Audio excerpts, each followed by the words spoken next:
energía, circuló mucha presencia de compañeros varones, muchas mujeres, muchas compañeras militando y algunos varones acompañando a sus compañeras. Las mismas consignas que hace 11 años, pero con una energía totalmente distinta. Es basta, no nos maten más, pero también es basta de todo lo demás, ¿no? ¿Qué es todo lo demás? Todo lo demás es basta de vivir endeudadas, basta de echarnos la culpa a nosotras.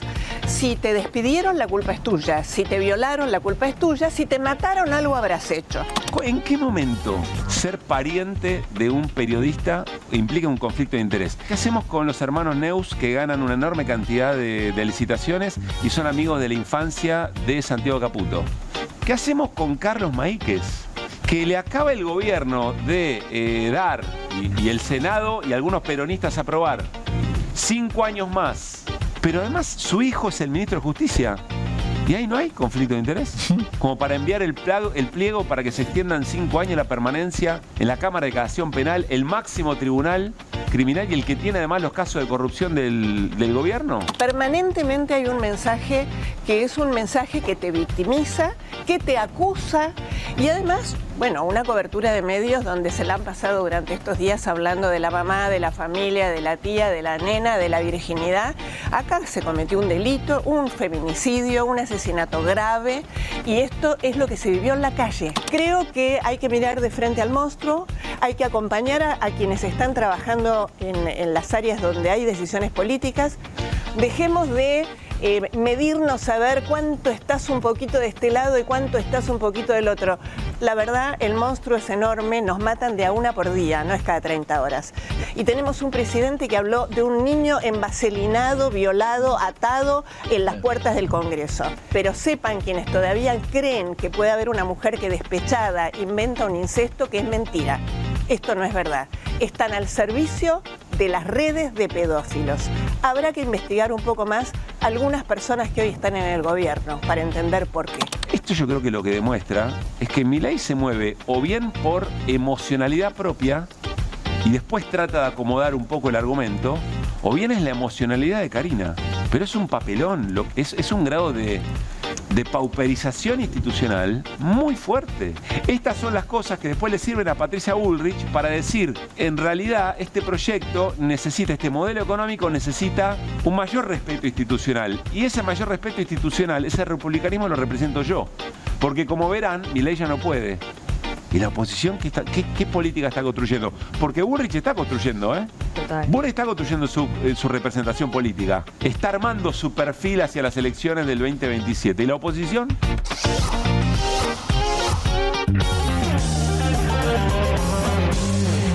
¿Qué tal? ¿Cómo anda? Muy pero muy buenas noches. Bienvenidas, bienvenidos a QR. Estamos arrancando la previa. Salud al equipo de jueves. ¿Qué dice Granoski? ¿Cómo le va? Yo no lo saludo para no generar ningún conflicto de intereses. No, Distancia. No hable con Guido Bambini. ¿Cómo estamos? ¿Qué tal? Buenas noches, Pablo. Más vale que me saluden, mira lo que te digo.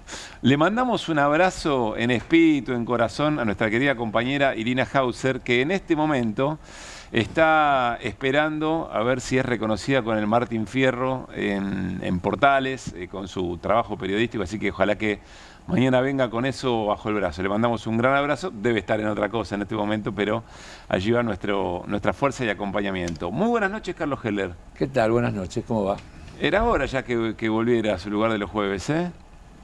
¿No me van a descontar más? No. Bueno, ahora, viste, con la reforma, Por eso. ya te tenemos a tiro. No des ideas. Te tenés que dar 4 horas, Carlos. 4 horas. Claro, ahora tenés que compensar. Si se animan a aguantarme. Epa, está bien. Bueno, sé que te fue muy bien en Naciones Unidas, en un ratito lo vamos a conversar. Muy bien. Y creo que se va de vuelta, de lo bien que le fue. Bueno, antes de bajar a piso, quiero contarles algo que no se conoce mucho y tiene que ver con el escándalo que ocurrió en el Senado de la Nación en la jornada de hoy. Voy a tratar de hacerlo muy rápido porque quiero escuchar las opiniones de mis compañeros. Hoy había 3 temas mayoritariamente en lo que se iba a discutir, en la minuta, digamos, del Senado. Uno tenía que ver con un pago a bonistas, otro tenía que ver con la ley de inviolabilidad de la propiedad privada, una cosa muy seria, que habilita una enorme cantidad de desalojos con mucho menos institucionalidad, y entre otras cosas, la ley de manejo de fuego, pero entre otras cosas, desregulaba la compra de tierras en la Argentina por parte de extranjeros. Tengan esto en cuenta. Y también se trataban 50 pliegos de jueces y juezas en esas vacantes que el gobierno está aprovechando la oportunidad, deficiencias de otros gobiernos que no hicieron lo que tenían que hacer para ocupar cargos en el Poder Judicial y, por supuesto, en ese camino rediseñando el Poder Judicial, con todo lo que esto significa. Ayer hubo reunión de labor parlamentaria. ¿Qué es esto? Carlos lo puede explicar un poco mejor, pero de alguna manera es donde se plantea... Es la que planifica el desarrollo de la sesión. De la sesión. Siempre antes, en diputados se hacía más temprano, es decir, 2 horas antes de la sesión, se reúnen los presidentes de bloque con las autoridades de la Cámara y ahí se planifica, digamos, los tiempos, el orden, cómo va a ser la Los sesión. temas, por supuesto, propuesta en este caso del Ejecutivo, pero después del Ejecutivo o de que han sido despachados por comisiones. Por eso digo, ahí se establece el orden del día de la reunión. Bien. Bueno, en esa reunión de labor que se hizo ayer, se había acordado, habla Mayans, el senador titular del bloque Populares, del peronismo y aliados, digamos, dice Mayans, se rompieron la palabra política, el pacto parlamentario. Dice, ¿por qué? Porque 50 pliegos. Y claro, en función de eso se trabaja, a ver si se aprueban o no se aprueban esos pliegos. Cuando llega el momento de la sesión, aparece el bloque de la Libertad Avanza y dice, no son 50, son 73. ¿Cómo sí, son 73 los pliegos. Y empieza toda una discusión muy fuerte respecto de esto, de haber roto la palabra que se había acordado en labor parlamentaria. En medio de todo esto está el pliego de la jueza, la cuñada de Alconadamón, ya quedó así. Micheli. Y claro, y en medio de todo este asunto, Patricia Bullrich dice, no, yo tengo objeción de conciencia. En medio de todo eso aparece la presidenta del Senado, Victoria Villarroel, que luego a nuestro compañero Fabián Waldman le dice, la verdad, yo no soy senadora, deciden los senadores, pero así no se puede trabajar. No puedo organizar una sesión si no sé cuáles son los temas, no tengo la información. Todo un papelón, todo un escándalo que refleja de alguna manera las consecuencias de diversas internas. ¿En qué momento una interna o una tensión interna de un gobierno se convierte en otra cosa que no sea un chimento de peluquería, según dice el propio Javier Milei? Bueno, cuando empieza a entrar en discusión la representación del proyecto del gobierno, es decir, cuando hay problemas casi de gobernabilidad. En medio de todo este escándalo, hay un llamado cuarto intermedio, porque no había acuerdos para nada, se van a un cuarto intermedio. Y en el cuarto intermedio, lo que se termina acordando es que se votan efectivamente los pliegos de los jueces que quería el oficialismo, pero con la inclusión de la cuñada de Alconadamón, y se retira del debate de hoy el proyecto de inviolabilidad de la propiedad privada. Se posterga. Gran triunfo para la oposición. Milei quería eso, Milei necesita eso, y ahora vamos a ver por qué. Extranjerización también, ¿no? Está dentro de inviolabilidad de la propiedad privada. Sí. Y además va el pliego de la jueza que no quería a Milei, que no quería a Karina Milei. Y entonces se da efectivamente la votación, se aprueban todos los pliegos, pero llega un momento que tiene que hablar Patricia Bullrich, que es la jefa del bloque del oficialismo. Y Patricia Bullrich se abstiene y dice esto, así lo argumenta. Ya lo he dicho, tengo una objeción de conciencia, estoy íntimamente convencida que no se puede atribuir consecuencias disciplinarias a una persona por una relación familiar. Acá la evaluación que hace el Senado de la Nación es por los méritos, y estos méritos se han merituado exactamente en los distintos pasos hasta llegar a la audiencia. En ese sentido, considero que las personas son únicas e irrepetibles, que no se puede generar una responsabilidad colectiva en algo que es meramente una responsabilidad individual, y en consecuencia, y siendo presidente de este bloque, me voy a abstener de votar en contra de la jueza Micheli. Esa es mi posición. No comprometo a mi bloque. La objeción de conciencia es una decisión individual y eso es lo que quería dejar claro en este momento. Muchas gracias. Pero a ver, hay algo acá que nos cierra. Pensemos juntos. Si en la negociación aparece el pliego de la jueza que estaba en discusión, y efectivamente aparece para ser aprobado ese pliego, no para ser rechazado. Patricia Bullrich se iba a abstener de rechazar el pliego, no de aprobarlo. Está ocurriendo lo que Patricia Bullrich quería que ocurra, y Patricia Bullrich se abstiene igual. Con lo cual, en realidad, lo que Patricia Bullrich vuelve a demostrar, que ella lo que quería era generar su diferencia, quería dar este discurso.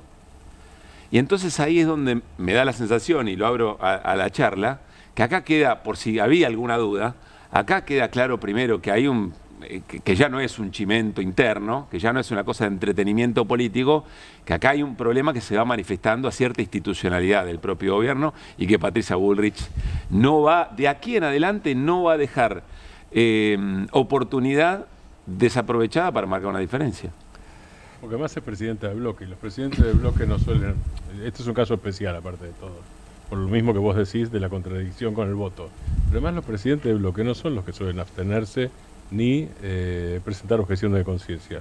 Carlos tiene experiencia parlamentaria, ¿no es cierto? Digo, para presidente del bloque es muy raro. Yo no recuerdo ningún caso. Para presidente del porque bloque, es el que marca la línea, pero digamos. Con lo cual lo que está diciendo es... Bueno, pero también dijo, animate a sacarme de la presidencia. No comprometo al bloque, dijo. No comprometo al bloque. Sí, lo mío totalmente. es individual. Sí. Pero es un desafío a Milei en ese sentido. Pero como no si solo Carlos de fuera el diferenciación. jefe de este bloque, Sí. yo me puedo abstener y entonces tendré que arreglar. Pero que el jefe del no bloque se recuerdo ningún abstenga. caso. Puede ser que haya existido. Yo no recuerdo ninguno, pero insisto, me parece que además lo está desafiando a Milei a... Bueno, a ver, Sacame de acá. Yo creo si querés que sacarme, a ver qué pasa. Yo trataría además de no encerrarlo en el tema del incidente y demás. Yo creo que esto tiene que ver con el sistema buscando construir la alternativa que garantice la continuidad del modelo con otras formas. Insisto, porque si no, nos quedamos en la anécdota de lo que dijo, lo que no pero dijo. por eso digo, ahí es donde... O la alternativa buscando la benevolencia, la bendición del sistema. Bueno, que es lo mismo. es lo Estamos mismo, haciendo es lo Sí, sí, mismo. está Ahí bien. es donde Sí. deja de ser un chimento de peluquería. Claro. Pero yo digo, esta cuestión de que Paulo Roca habría hablado con Macri para qué y el otro que qué sé yo cuánto, es lo que tenemos que prestarle atención para no quedarnos encerrados en la anécdota. El sistema supone que el estilo del presidente está sufriendo un desgaste y que eso puede ser una limitante. Y entonces quiere construir una alternativa simultánea que garantice que el modelo no se cambie, aunque se cambien las formas de ejecutarlo. O sea, eso es lo que está de fondo en todos Para estos mí episodios. eso es lo que está de fondo en el episodio, en todos estos episodios, y yo no perdería de vista eso en las anécdotas, digamos, folclóricas de color que después tienen lo que los pasa hechos. es que explicarlas es importante para dimensionar. Sí, sí. Vos fíjate que Milei no obtuvo ni el rechazo de la jueza que no quería, él o Karina eventualmente, y esta ley sobre la que vamos a volver en un rato, la ley de inviolabilidad de la propiedad privada, postergada, y cada vez que postergás, nos lo has explicado muchas veces, ganar tiempo en una política tan convulsionada. Pero aprobaron hoy, y no sé si lo nombraste, el tema del pago a los holdouts, Sí. que tiene todo un simbolismo. Porque, y además, yo lo seguí el debate, los tipos plantean el tema como que esto es una herencia del kirchnerismo. Y en realidad, lo que hizo Néstor Kirchner, fue tomar la deuda que había dejado la gestión anterior y renegociarla, y logró renegociar el 93% de la deuda, y este es el 7% de los que no quisieron arreglar. Del 2001. Claro. Por eso te digo, Importante. si no, ojo Claro. con el dato, porque si no perdemos de vista, estos son los que no quisieron arreglar en el 2003 y que le hicieron juicio al Estado, embargaron, qué sé yo cuánto, y que ahora el gobierno argentino está cerrando la negociación. En algún lugar tal vez la negociación había que cerrarla y demás, pero yo creo que tiene un sentido simbólico determinante, pero además como lo plantean al revés en el debate. Es decir, lo plantean como que nos estamos teniendo que hacer cargo de la deuda que ustedes nos dejaron. Digo... Y es el resto, no digo que sea poco importante, pero es el restito de todo lo que solucionaron. Escúchame, claro, el país, acordate, bueno, lo que estaba, el país que toma Néstor, que ya toma Duhalde, que empieza a ordenar ese quilombo fenomenal que habían construido de endeudamiento y demás. La Baña, está toda esa negociación que se hace con los privados, y luego está el pago al fondo, en el famoso préstamo con los venezolanos y demás, con 2005. Lo que Argentina y Brasil se sacan juntos la deuda con el fondo y dejan de tener deuda con el fondo. Bueno, eso que hoy se votó es de los tipos que nos hicieron juicio en aquel momento y que no quisieron arreglar con la Argentina en aquel momento. Tiene todo un sentido simbólico importante, no lo pasemos por alto. El descalabro que llevó a esa situación en el 2001, ¿es un modelo parecido a este o nada? Es el mismo, es Martínez Dios para acá, las 4M, vuelvo a mi trillado discurso. Para subrayar eso también, que hay modelos que conducen, que hay evidencia histórica de que conducen a esa situación. Pero son unos mentirosos seriales, es decir, del 2003 al 2015 bajó la deuda de la Argentina, no subió. Y creció el Producto Bruto. Entonces, cuando vos haces el análisis incluso del peso de la deuda, porque es como en tu casa, en tu familia, cuánto ganás, cuánto debés, no es lo mismo si vos ganás una cuenta que hoy muchas familias si están ganás haciendo, 2, ¿no? que si ganás 10. Con el tema de las deudas. Claro, no es lo mismo. Y para un país es exactamente lo mismo. Entonces, durante la gestión de Néstor y Cristina, se da un crecimiento importantísimo del Producto Bruto y un ligero achicamiento de la deuda, con lo cual el ratio relativo de la deuda frente al producto baja de manera considerable, es decir, la capacidad del país de enfrentar es baja. Hoy vivimos el proceso inverso, tener un Producto Bruto prácticamente estancado y un endeudamiento que crece, pese a que ellos digan que, yo lo escuchaba, hoy no lo podía creer, ellos hablan de que bajó la deuda. No sé dónde bajó la deuda, porque la deuda incluso el último mes creció más de 10.000 millones en un mes, crece en pesos, pero cuando vos la pones toda en dólares para tener una moneda uniforme, porque si no, no hay manera de medirla, la deuda en pesos dolarizada más la deuda en dólares está en casi 500.000 millones. Sí. Es decir, es altísima, incluso en relación al Producto Bruto. Quiero entender esto bien. ¿El gobierno de Milei aumentó la deuda? Sí, y sobre todo, Pablo, algo que se está discutiendo mucho y que el mercado en alguna medida lo ve, es que también aumentó lo que se llama deuda senior o deuda con organismos internacionales. Claro. La deuda que se paga primero. O sea, ¿por qué no baja el riesgo país? Bueno, una de las cosas que mira el mercado voluntario de deuda es que no es el primero que está en la fila para cobrar. Primero está el FMI, el Banco Mundial, la CAF, el BID. Bueno, este gobierno profundizó mucho. Eso los privados no cobran nunca, claro, por eso el riesgo país es alto. Exactamente. Profundizó mucho la deuda con esos organismos que cobran primero, tienen privilegio de pago. Qué placer nos da entender, ¿no? Yo recuerdo que Nicolás Dujovne, cuando era ministro de Macri, decía que el kirchnerismo había dejado miles de desastres, menos uno, que era el tema de la deuda, porque la deuda era muy baja. A la singularidad que tenía el gobierno kirchnerista, que hacía que nadie le quiera prestar y que por eso no era un mérito de que había bajado la deuda, sino una consecuencia del estilo de gestión y demás, que entonces nadie confiaba y nadie le prestaba. Pero también mencionaba que las empresas y las familias estaban desendeudadas. Así es. O sea, eso también es muy importante. La familia, las empresas y el Estado. Ese detalle de aquello de Dujovne no lo había escuchado tanto. Claro, en el mismo recorte, Dujovne dice algo bueno que dejó el kirchnerismo es que dejó al país sin grandes deudas y dejó desendeudadas a las empresas y a las familias. Bueno, el mismo recorte. Algo que miran los mercados, yo insisto que en esto, los mercados o el poder económico también está observando esto que pasa hacia el interior del gobierno, hacia la posición, cómo expone Patricia Bullrich todo eso que de republicanismo andan deseando muchos para garantizar la continuidad del modelo, lo que explicaba Carlos. Miren cómo se puso en un momento la sesión de hoy en el Senado sobre estos temas. Esto decía el senador José Mayans. Mire, ayer nosotros tenemos que actuar de buena fe, o sea, no podemos tener, fíjense cómo agacha la mirada la presidenta porque de ustedes, porque la verdad que es vergonzoso este tipo de tratamiento, es vergonzoso realmente. aparte de una gran deslealtad parlamentaria, Nosotros fuimos de buena fe a la labor parlamentaria cuando usted inició la sesión diciendo que acá hay un tema de tratamiento público, que el senador Pagotto, ¿verdad?, obvió la firma de 9 senadores porque no presentó el tratamiento de la postulante, la juez que está cuestionada por el presidente de la Nación. Nos explicaron, se levantó Patricia con el celular, le llamó, dice a Pagotto, ¿por qué no presentó? Y él dijo que porque le dijeron del Poder Ejecutivo que iban a retirar el pliego. Por ese solo hecho, el senador Pagotto, presidente de la Comisión de Acuerdo, violó el reglamento y violó la Constitución, porque tenía que haber presentado en forma inmediata el pedido de la orden del día con todos los otros pedidos.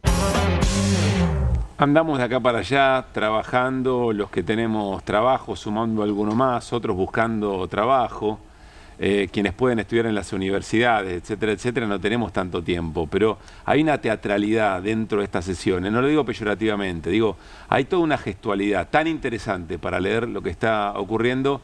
Diga, insisto, que no tenemos tanto tiempo. La senadora Juliana Di Tulio también habló de traición parlamentaria, miren. Sí, un delito, no sé si va a zafar, pero bueno, cometió un delito. Lo que le ofrecimos fue, con 2/3 habilitar el tratamiento del pliego de la jueza Micheli. Bueno, la senadora, por supuesto, se negó. El resto de los bloques miraban para arriba para ver a ver después cómo arreglan, cómo hacen, qué ganan, qué no ganan.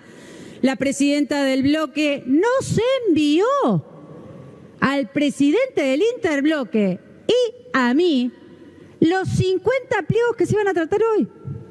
Se lo pedí, me dijo por supuesto que sí, me los envió, se los envió al presidente del interbloque y es lo que nosotros tratamos en la reunión de bloque. Esto se llama traición parlamentaria. Cuenta Di Tulio todas las negociaciones previas, cómo se dio, cómo habían llegado efectivamente a un acuerdo y por eso lo de la traición parlamentaria. Que más allá de qué bloque provenga, lo que queremos mostrarle es hasta dónde empiezan los problemas internos a generarle muchos cuestionamientos en términos institucionales. Paréntesis, el director de cámaras del Senado evidentemente es distinto que el de diputados, porque a Pagotto lo tenía alquilado, al titular de la Comisión de Acuerdo, que es el que estaba haciendo los mandados para Karina Milei sobre si la mandaba la jueza Micheli o no, o volvía con el pliego. ¿Por qué les dijimos que era muy importante tener en cuenta que dentro de las negociaciones la oposición logra retirar la ley de inviolabilidad de la propiedad privada? Porque dentro de ese... es bastante extenso y más tarde lo vamos a hablar en detalle con alguien del Observatorio de Tierras, pero efectivamente permitía en esa desregulación que una empresa extranjera o un ciudadano extranjero, Joe Lewis, ¿no?, pero en todo el país, que venga y compre sin ningún tipo de límite e incluso en zona de frontera la cantidad de tierra que quisiera. Por ejemplo, una provincia eventualmente. Imagínense de lo que estamos hablando.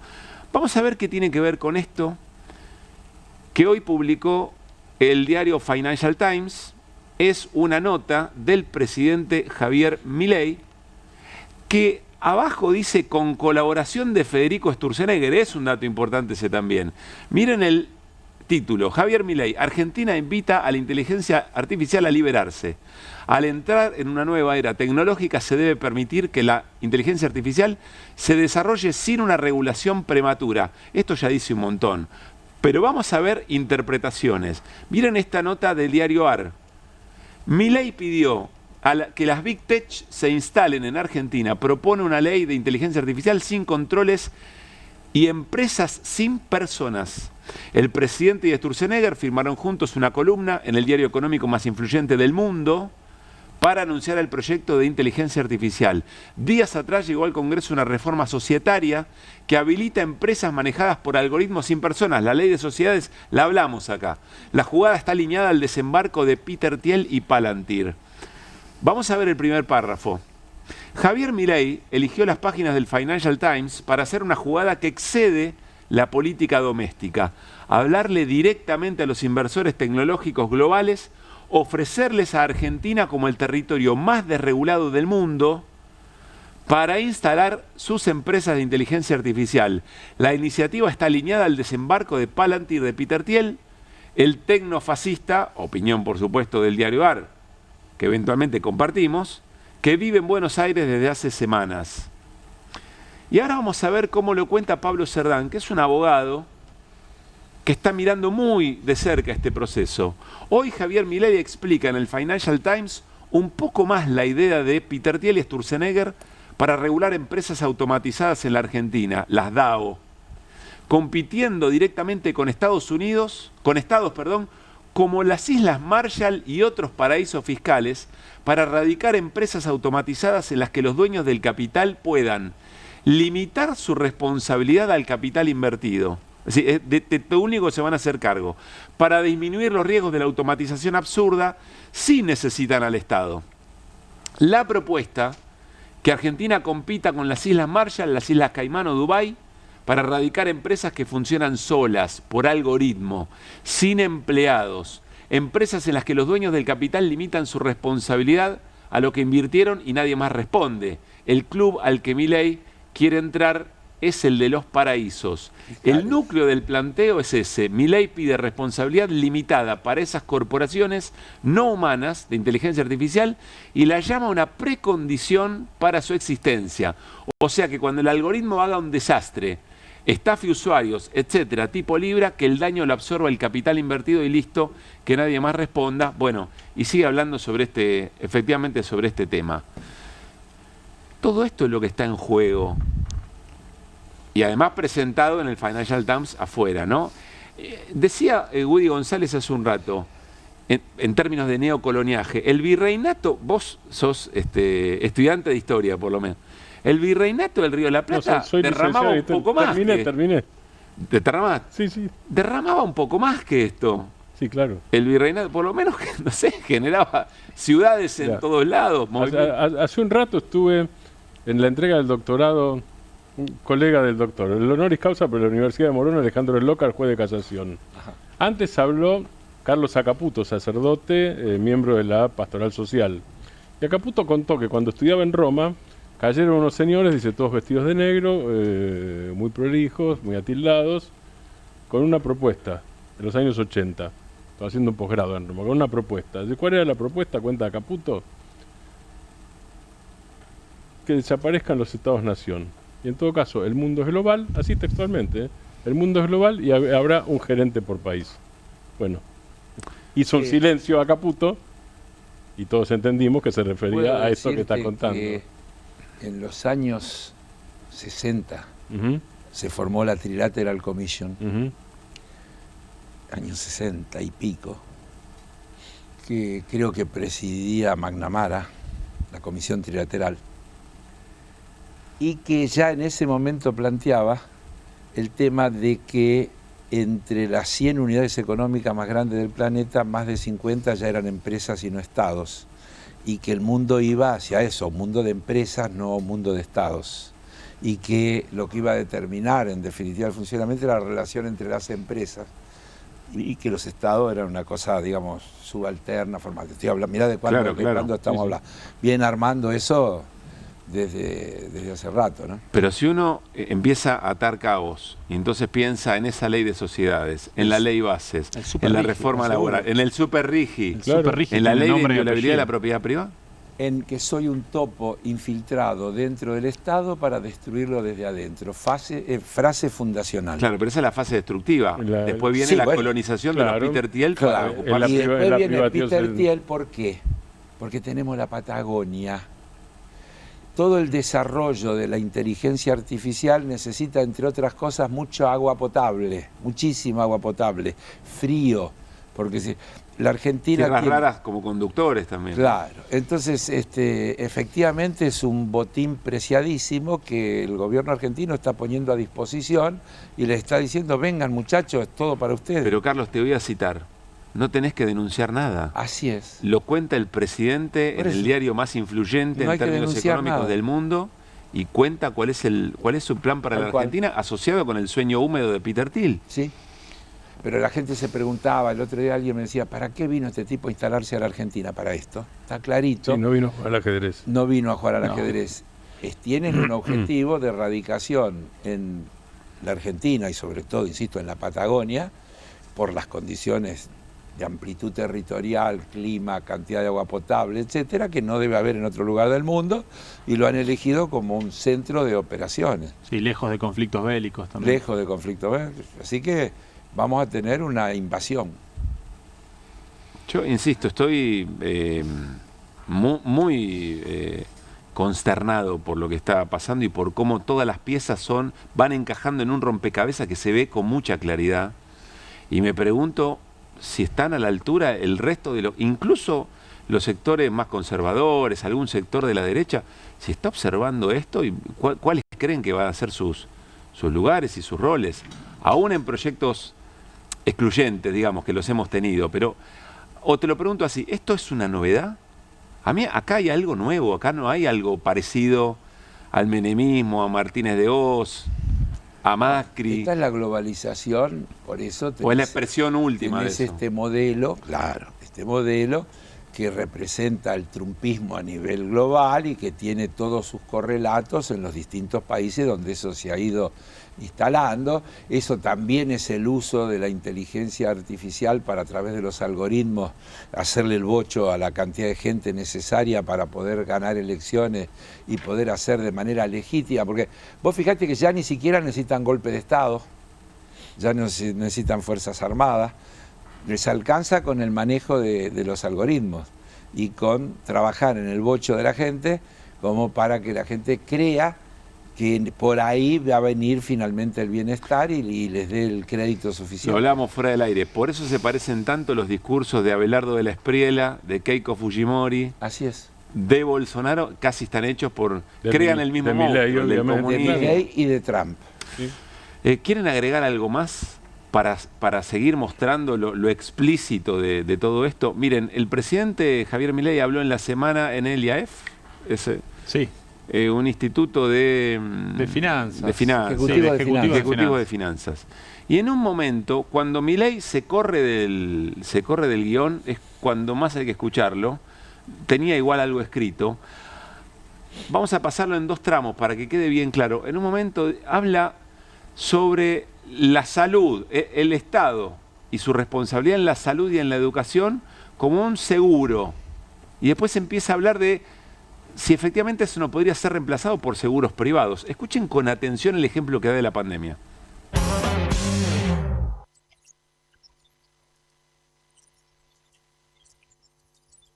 Ahora lo vamos a recuperar, ya lo vamos a compartir. Spoileo un poquito para anclar un poco lo que vamos a escuchar. Milei dice, si efectivamente hay salud provista por el Estado, para garantizar el derecho a la salud, es una suerte de seguro.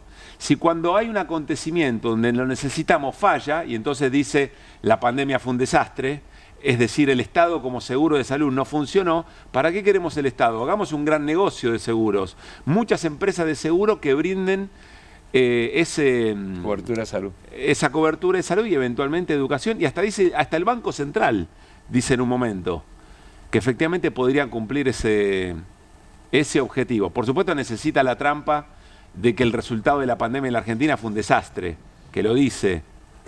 Después eso se mide de otra manera, ¿no? Ahora lo van a escuchar.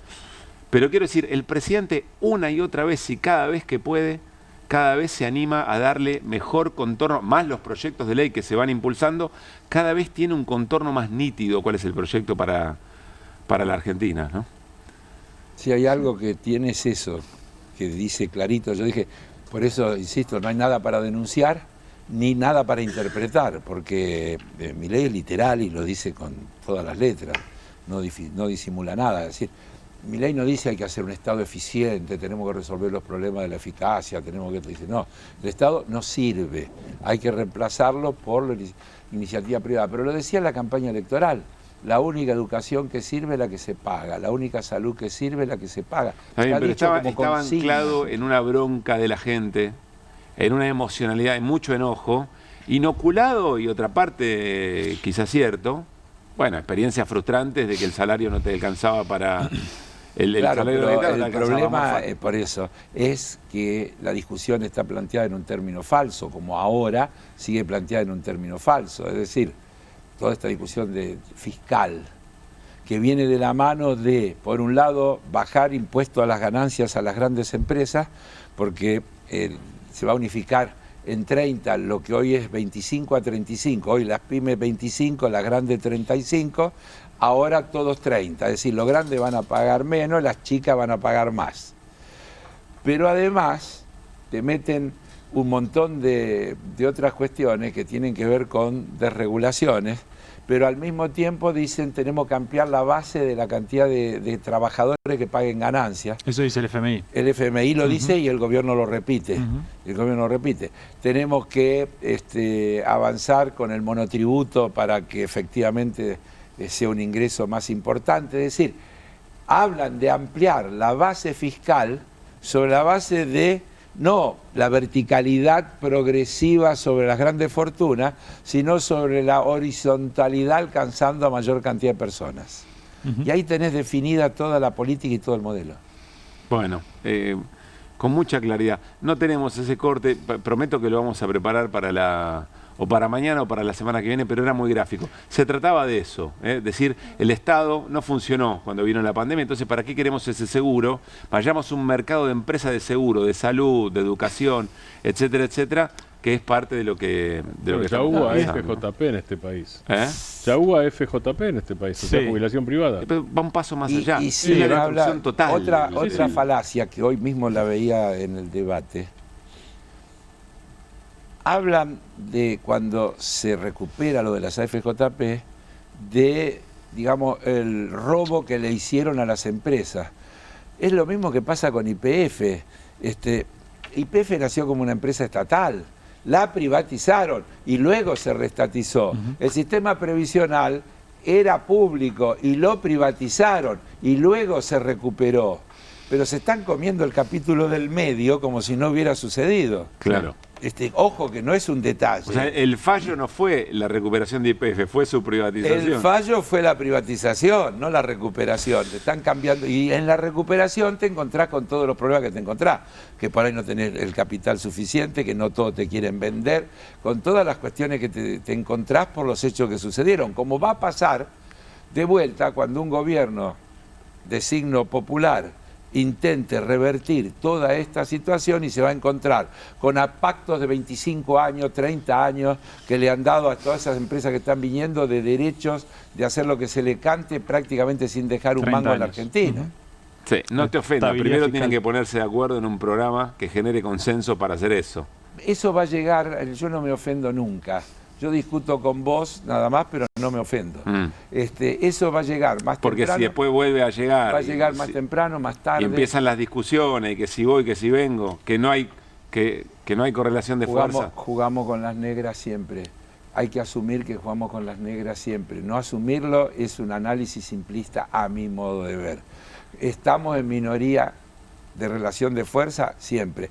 Y siempre cuando llega un gobierno que quiere hacer esas cosas que nosotros creemos que hay que hacer, se encuentra con todo un entramado legislativo que le han instalado, que termina en juicio, que como el caso YPF, más clarito. Es un entramado internacionalizado. Internacionalizado porque todas esas leyes que acá se aprueban hacen que todos los conflictos que se generen en el futuro serán dirimidos en tribunales internacionales, con lo cual intentan atarte la mano y te digo, crean dificultades adicionales. No quiero decir que no hay que enfrentarlas, quiero decir que hay que tener conciencia que vas a tener que enfrentar todas esas dificultades adicionales de todo ese entramado legal que te han construido para que sea difícil revertir la situación.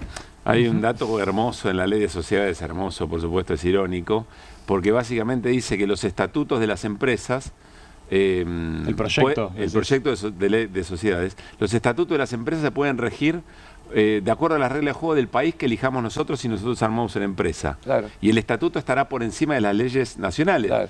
Con lo cual no hay más leyes nacionales. pero está Claro. confesando que Burford tenía razón, eventualmente.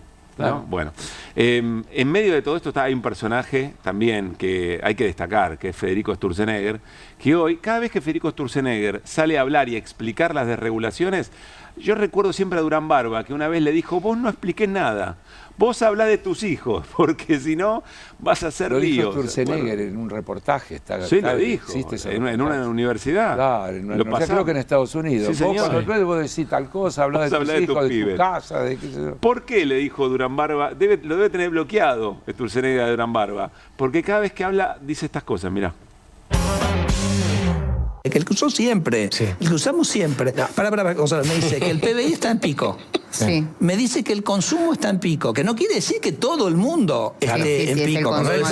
Entonces digo, por eso digo, pero siempre va a ocurrir eso, Gonzalo. Digo, yo te digo, ¿cómo te contesto a tu pregunta? Que vos me transmitís una sensación, me transmitís una preocupación que seguramente es real para mucha gente, pero yo miro los datos y veo que el PBI está en pico, las exportaciones están en pico, el consumo está en pico. Entonces entiendo que hay una diversidad de situaciones en la economía, pero digo, pero escuchá, la producción está en el pico máximo de las licencias de conducir. ¿Sabes qué? Como es tan corrupto el sistema, no va a haber más examen de conducción. O sea, vos vas, te presentás, decís quiero mi licencia de conducir, bueno, te la dan. 10 minutos. Sin test, nada. Y vos decís, ¿qué pasó? Ahora, pará, déjame terminar el remate. Sí. Bajaron los accidentes. Porque yo te digo, pero vos, si vos no sabés manejar, ¿no? Si vos no sabés manejar, vas a sacar la licencia, te vas a subir un auto. Bueno, hay gente que sí, que pone a manejar a chicos de 14 años. Bueno, te quiero decir. Una aclaración, estaba hablando de la experiencia en México de López Obrador, que había descubierto nicho de corrupción en la entrega de licencias, pero lo convirtió en otra cosa, no es que sacó efectivamente y Sturzenegger, claro. Es verosímil que Sturzenegger lo diga, porque ya dijo que el contrato más riesgoso era el matrimonio, que en función de eso había que sacar al Estado de todos los contratos. Y dice, bueno... Debe haber leído el título del paper, es posible. Y no porque efectivamente bajaron los accidentes. Yo no sé cómo hace esa conclusión. No, pero, a ver, vuelvo. Quieren eliminar toda forma de regulación y dejar todo librado a la oferta y la demanda y al negocio, entendiendo que eso es lo que lo va a hacer más eficiente. Te lo dicen con todas las letras, no hay que interpretarlos, hay que tomarlos literales. Estamos cerrando. Carlos, ¿cómo te fue en Naciones Unidas? Me fue muy bien. ¿Te invitaron por la experiencia del Banco Cooperativo, del Banco Credicop? No era una... Naciones Unidas era el ámbito. La reunión era una reunión del Comité Bancario de la Alianza Cooperativa Internacional, hecho en Naciones Unidas en relación a que el año internacional de las cooperativas de Naciones Unidas fue el 2025, como ya había sido el 2012. Yo tengo el honor de decir que también en el 2012 fui invitado en el evento que también se hizo en Naciones Unidas. Hice una broma cuando intervine, dije, espero para el próximo, va a ser en el 2035, espero estar. Pero eso es en el tono de broma. La reunión fue una reunión de unos 100 representantes de organismos cooperativos financieros del mundo entero, con mucha presencia de Asia y de África. Mucha presencia. ¿Organismos financieros cooperativos? Cooperativos, claro, sí, cooperativos. Y también participaron un montón de funcionarios de países que son los representantes en Naciones Unidas. Es decir, que fue una mezcla de todo eso. Duró 2 días plenos, más una recepción previa el día anterior. Bueno, yo me dieron una distinción de darme un tiempo considerable, estaban pautados, había tres paneles para 3 temas distintos, yo estaba en uno de los paneles, pero en cada uno de los paneles había 1 o 2 intervenciones de presentación, digamos, del tema. Bueno, en uno de esos 3 paneles yo fui uno de esos oradores que hizo la presentación y bueno, pude hablar algo así como 12 minutos, que en un evento de estos es un montón. Es un montón. Es más o menos el mismo tiempo que utilizó el presidente de la Alianza Cooperativa Internacional, Huarco, que es un argentino, Ariel Huarco, en su intervención en la inauguración del evento. Es decir, que me dieron un lugar destacado.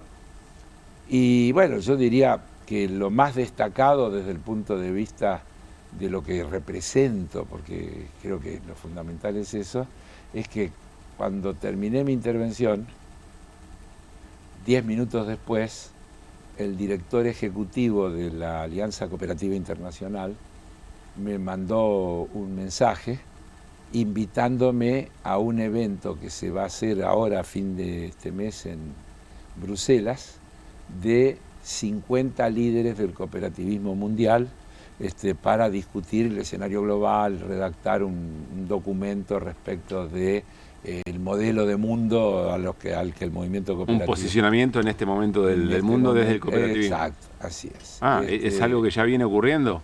Esto va a ser la primera reunión. La primera. Es la primera reunión. Esto ya viene ocurriendo, pero es esto. Te lo puedo el mostrar. chivo. Te lo puedo mostrar sin Para, obviamente, contar los pasillos, porque los pasillos siempre importan. Los pasillos. Porque supongo que en los pasillos fuera de las exposiciones se habla crudamente en ese tipo de encuentros. Y deben haber hablado sobre el mundo, sobre problemas, sobre... Hay una limitación idiomática. En las reuniones formales, yo tengo traducción simultánea, yo después tengo que reconocer que tengo una gran debilidad, que hablo un solo idioma. Y eso me limita bastante. Porque cada una de las conversaciones necesitas a alguien que te esté asistiendo, lo cual no deja de ser una limitante. Claro. Bueno, si volviera a vivir y hubiera estudiado... Yo siempre cuento que, o sea, que hubo años en mi colegio secundario que la única materia que me llevaba era inglés. ¿Así? Sí, que aprobaba, en todas las demás aprobaba, pero inglés tenía que rendir. Bueno, o sea, en realidad todo esto para pedirnos permiso para irte a Bruselas a fin de mes. Si me autorizan, sí, es otro evento de 2 días. Ahora le paso a la producción, 29 y 30 de junio, Cumbre de Líderes Arquitectos de la Nueva Economía Global. Qué bien. Cumbre exclusiva de directores generales, cooperativas y mutuales globales. Bueno, reserve la fecha, Heller. Reserve la fecha. Me parece que no, es importante.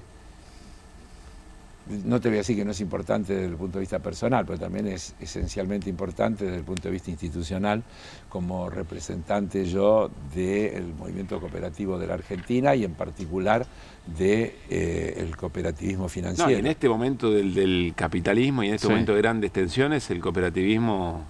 Así es, intentando encontrar propuestas alternativas. Veremos que... ¿De Asia de qué países había, Carlos? De todos. De todos. De todos. Mucho hindú, pakistaníes, bueno, qué sé yo, muchos coreanos.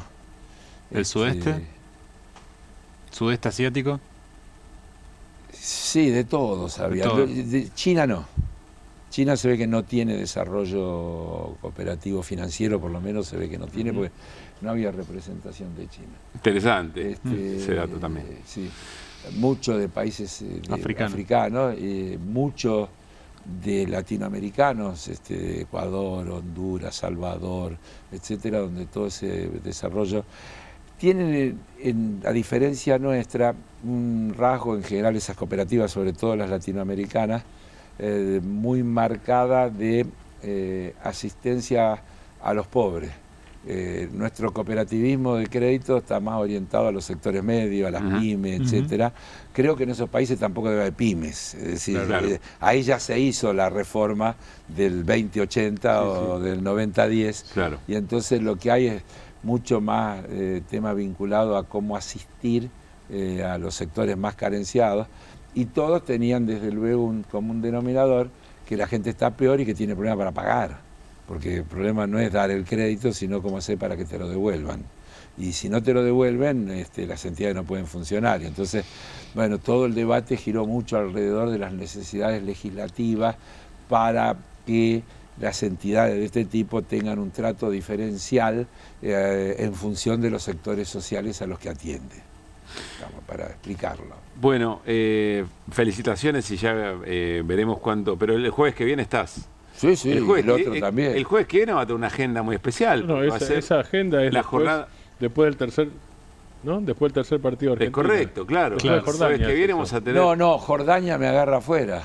Sí, afuera, pero viajando, más o menos. Vamos a tener la agenda del comienzo, del Mundial. 27, vamos a tener el próximo jueves la agenda del Mundial. Sí, señor. Con tu experiencia va a ser interesante ver eso. No sé si te enteraste, pero se terminaron de jugar la fase de grupos de la Libertadores cuando estabas en Nueva York.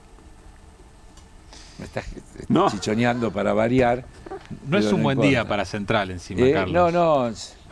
Sí, hoy el presidente... Es peligroso lo que está diciendo. Hoy dijo una cosa rarísima el presidente. Es rarísimo. Central, ¿no? Después porque dijo que hasta la mamá de él le pidió que eche al entrenador, pero él decidió ratificarlo. Estamos conmovidos. Muy raro. Central. Sí, estamos tratando de entender qué es lo que está pasando. Bueno, así que no me provoques. No le conviene, me parece. Gracias, Carlos. A ustedes. Las voces del día. Sabía que este sujeto que mató a Agostina era empleado de la Municipalidad de Córdoba. No cambia nada, es un varón, Feynman. Es un varón, nos matan varones todos los días. Eliminar la política pública, desalentar la denuncia, sirve mucho menos, ¿no? ¿Quién desalenta la denuncia? Bueno, Carolina Lozada está con un proyecto de falsa denuncia. Pero todos tenemos. Yo entiendo lo que vos decís, pero son la minoría. Es increíble que sigamos viviendo esto. Yo no soy muerta de milagro, encontré justicia, pero para eso tuve que abrirme el alma. Yo le pregunté en Instagram a las mujeres que me siguen qué es lo que llevan en sus carteras. Las llaves te sirven para entrar en tu casa, pero también te pueden servir para, mientras caminas, ponértelas entre los dedos en forma de manopla. Tenemos el celular al que podemos convertir en GPS y mandar nuestra ubicación de manera permanente. Son preparativos para usarte a caminar por la calle, pero la realidad es que el 85% de los femicidios suceden con un vínculo previo. Más de 40 perros en un año. Un video en el cual sale el interventor, pero no pudieron juntar un solo trabajador para reivindicar la versión del gobierno. Que el Congreso no puede emitir una ley sin decir de dónde viene la plata. Y es muy fácil para el Congreso decir de dónde viene la plata, porque, por ejemplo, el financiamiento universitario hubieran dicho que subíamos el IVA 1,5 puntos y listo, y se acabó la historia. Les van a bajar el salario 1,5 puntos más para financiar esto. Hicieron esta misma pregunta para un móvil de América hace un año atrás, porque yo no tenía esperanza, porque toda esta gente, Caputo, Sturzenegger, toda esta gente ya la vimos pasar. La cantidad de locales cerrados que hay acá en la peatonal... Es un problema de modelo económico, ¿no?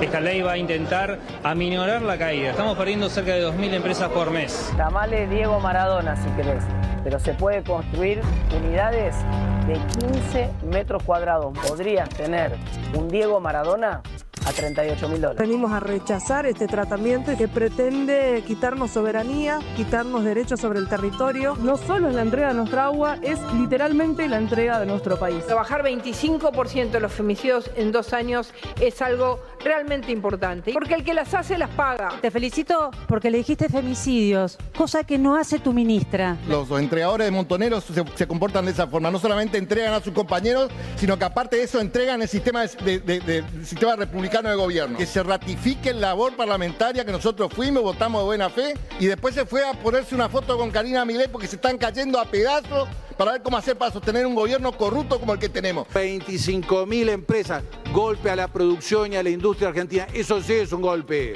Pero quédese tranquilo porque el pueblo argentino les picó el boleto. A este Chucky mal diagnosticado. Cada vez menos laburo, las empresas cierran, ¿no? Fíjate lo que es esto. Con los chorros, esto era un hormiguero de gente. Esto lo vi, ¿sabes cuándo? En los 90. Pero bueno, déjame con los chorros. En un ratito, ¿de qué vamos a hablar, Martín Granovsky? Bolivia y Chile. En los dos países hay crisis. La boliviana viene sucediendo. Siguen los bloqueos. Hay relaciones con Estados Unidos que voy a detallar de Bolivia. El presidente sigue débil y que se está debilitando y está reprimiendo porque se debilita es el presidente chileno, Kast. Represión a estudiantes. Asumió hace nada. Hace nada. Y bueno, después hablamos si querés, pero todo empezó en Chile hace mucho con rebelión estudiantil, claro. Con protesta estudiantil. Sí, claro. por lo que costaba el transporte. Guido, ¿en un rato qué? Bueno, Pablo, vamos a seguir hablando de las economías regionales. Ya hablamos de la crisis que están viviendo los productores de la yerba mate. Vamos a hablar del sector vitivinícola. Crisis en el sector vitivinícola, caída de la producción, caída del consumo local y también caída de las exportaciones. Y también tenemos alguna declaración de un productor amigo desde Luján de Cuyo. No queremos dejar pasar esto que protagonizó el jefe de gobierno porteño Jorge Macri. Creo que fueron 650 agentes de la policía de la ciudad e hizo un acto en una suerte de estadio. Quiero que prestemos atención a dos cosas. Primero, la composición de la escena y después al contenido de la palabra de Jorge Macri. Miren y escuchen. Quiero ser bien claro. Si del otro lado de la General Paz reina el caos y el desorden, nosotros vamos a hacer un muro contra la barbarie y el desgobierno del gobernador Kicillof. Vamos a defender nuestro estilo de vida, el cumplimiento del orden, del respeto a la vida, de las libertades individuales y las diferencias. Es con ley y es con orden. Fue en el Instituto Superior de Seguridad Pública. Yo insistía en la escena. El Principado de Buenos Aires, decís vos. El Principado de Buenos Aires. Sí. Insisto en la escena, decía Woody González, muy de Wall todo, ¿no? Cierto. Por ahí aparecía Mussolini en algún lugar, ¿no? Sí. Fíjense la estética,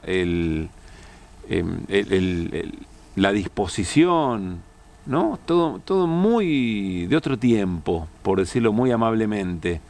Ahora vamos a hacer un ejercicio, porque quizá el apellido Kicillof se lleva la marca del fondo conceptual de lo que está proponiendo, no es una novedad, el jefe de gobierno porteño Jorge Macri. Entonces la producción lo que hizo fue invitarnos a escuchar nuevamente lo que dijo Jorge Macri, pero sacando el momento, muteando el momento en el que pronuncia el apellido Kicillof.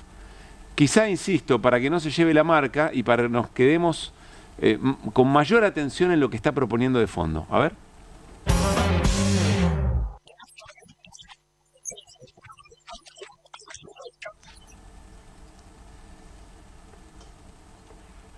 Bueno, está demasiado muteado. Sí.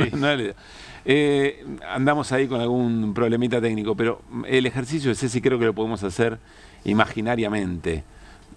Jorge Macri dice un muro contra el caos que significa efectivamente el conurbano y la administración ajena a lo que hace el propio Jorge Macri. Yo vuelvo a mirarte, Martín, no recuerdo algo similar a lo que está diciendo Macri. Bussi en el Mundial 78 echando mendigos de Tucumán y tirándolos a Catamarca. Es lo único que recuerdo, pero además acá la diferencia entre Tucumán y Catamarca, mendigos y lincheras, me acuerdo que eran. La diferencia entre Tucumán y Catamarca y esto es que una, no hay muro. La otra cosa es el ida y vuelta entre Gran Buenos Aires. Existe algo que se llama AMBA y además Jorge Macri debería hacer un muro contra sí mismo casi, porque fue intendente de Vicente López antes. Sí. Igual no se refiere a todo el conurbano. No, claro. ¿A qué se refiere? Pero no lo dice. No lo termina. Pero no lo dice. Pero no lo dice. No lo dice, pero lo muestra, ¿no? Cuando palpa un pibe, identidad marrón, y le dice dónde sos de Temperley y volvete a Temperley, ¿qué estás haciendo acá? Pero muro es. Muy explícito. Muro es. No solo Trump. Muro son los últimos gobiernos de los Estados Unidos. Y eso se parece al ICE norteamericano, a la fuerza de choque contra los inmigrantes. Acá sería una fuerza de choque contra quién. Ahora, ¿qué es esto? ¿Es en abstracto? Miren lo que empezó a pasar hoy mismo en los accesos a la ciudad de Buenos Aires, que está posteado por el propio Jorge Macri. No vamos a pedir perdón por cuidar a los porteños. Interesante, no vamos a pedir perdón, porque evidentemente sabe que algo no está bien. ¿Por qué pedirían perdón si está todo bien lo que están haciendo? Jorge Macri. Un muro de control contra la barbarie y el desgobierno de Kicillof. Ley y orden. Y miren el video promocional.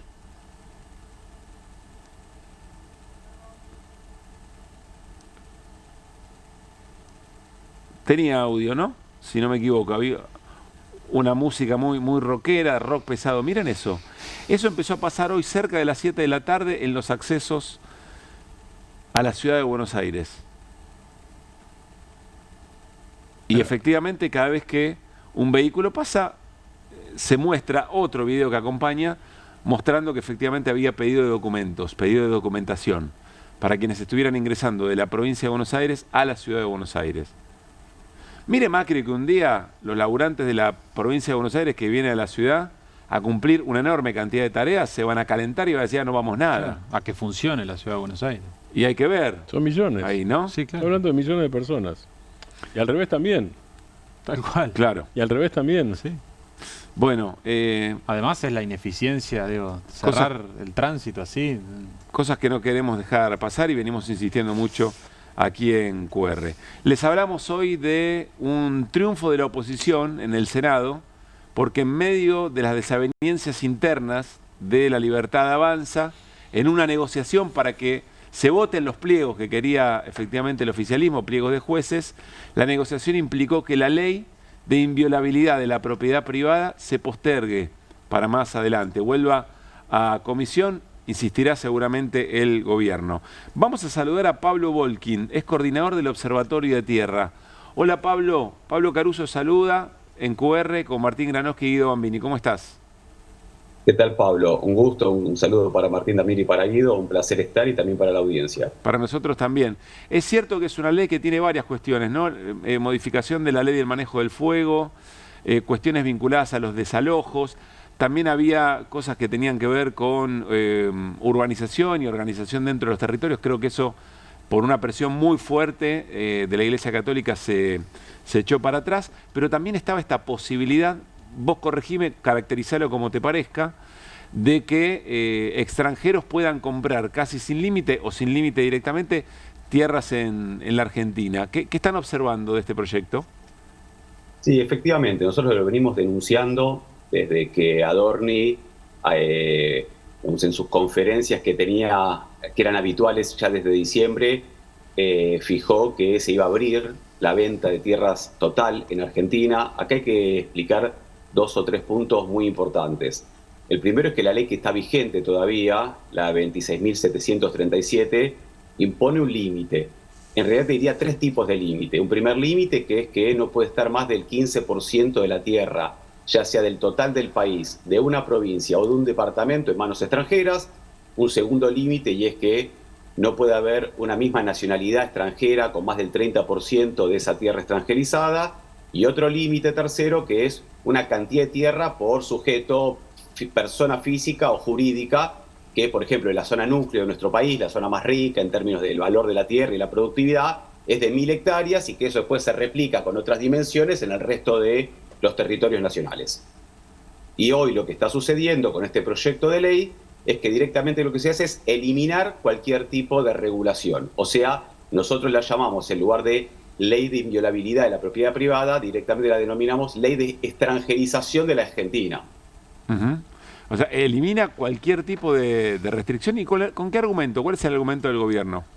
No, el argumento del gobierno en realidad es que hay que atraer la inversión, que estos capitales extranjeros van a permitir no solo que obtengamos mayor cantidad de dólares, sino que se produzca en esa tierra, que se genere mejores condiciones de rentabilidad para las zonas y un derramamiento de la economía. Y el único límite que coloca, y acá también resulta interesante la disputa internacional que estamos transitando, no en Argentina específicamente, pero sí en otros territorios y en otras zonas del planeta, pero que incide en nuestro país, es que el límite que se mantendría de este 15% solo regiría para compras que realicen estados extranjeros, estados o empresas estatales extranjeras, cosa que les diría que prácticamente no existe, porque claro, todo lo que compras son personas o empresas privadas, no estatales. Y todos sabemos que es justamente donde hay más peso del Estado en términos de compras en el extranjero o de empresas estatales comprando, es China. Con lo cual uno piensa que en la medida hay algo regulado en ese sentido. Claro. Sí, ¿qué tal, Pablo? ¿Cómo estás? Yo te quería preguntar si tenés presente legislación comparada al respecto de países de la región, tal vez, para como entender un poco el panorama a nivel regional, digo, en un mundo tan en disputa y en donde, bueno, me imagino que los Estados-nación cuidan sus territorios. Si nos podés comentar qué está haciendo Brasil o cómo es la legislación de la región. Brasil tiene legislación al respecto. Perdón, Pablo, te agrego Estados Unidos. Bien, bueno, ahí hay menos, o sea, es más problemático en Estados Unidos porque en realidad no hay regulación, por lo menos que nosotros conozcamos a escala nacional. Vieron que Estados Unidos tiene una enorme cantidad de leyes que rigen en cada uno de los estados y es parte de esa independencia que tienen, pero es muy escasa la tierra que esté en manos extranjeras, muy escasa, les diría prácticamente marginal, y en los estados vecinos, esto que preguntaba Guido, hay regulación que limita al mismo nivel que la Argentina actualmente o menos en Brasil, en México, en Uruguay e inclusive en Chile. O sea que con esta medida que estaría tomando el gobierno estaríamos por detrás y estaríamos habilitando la privatización de la totalidad de la tierra de la Argentina, por lo menos potencialmente. Entonces esto a nosotros nos parece un elemento muy importante y muy preocupante, porque a su vez, con este discurso de la federalización, ¿no? Se hablaba antes de la federalización ambiental para aprobar la ley de glaciares, que se aprobó hace muy poco, y ahora esta idea de, bueno, que las provincias en Argentina retomen sus potestades y el control de sus recursos, así como hizo el Código Minero de 1994, aprobado en la década menemista. Esta idea de que las provincias regulen su tierra también lo que hace es, primero, elimina las zonas de seguridad de frontera que rigen desde un decreto ley de 1944 y ahora supuestamente se mantendría, pero quedaría bajo potestad de los gobiernos provinciales, que podrían habilitar la venta si hay acuerdo también con el gobierno nacional. O sea que recursos estratégicos que hay en nuestro país, zonas de frontera que sabemos que son fundamentales en función de potenciales litigios con países vecinos. Cursos de agua, o sea, si uno mira el mapa, nosotros hemos elaborado un mapa que por suerte ha tenido un gran alcance, hemos sido parte activa de la campaña, que entendemos que en algo incidió, hemos tenido reuniones con senadores, con diputados nacionales y estamos, no sé si contentos le diríamos, pero sentimos que algo incidió en que esto se difundiera y que hoy tuviera que volver a comisiones, porque aparentemente ya tenían los votos, esto ya tenía despacho por mayoría de las comisiones que se había hace más una semana y media aprobado.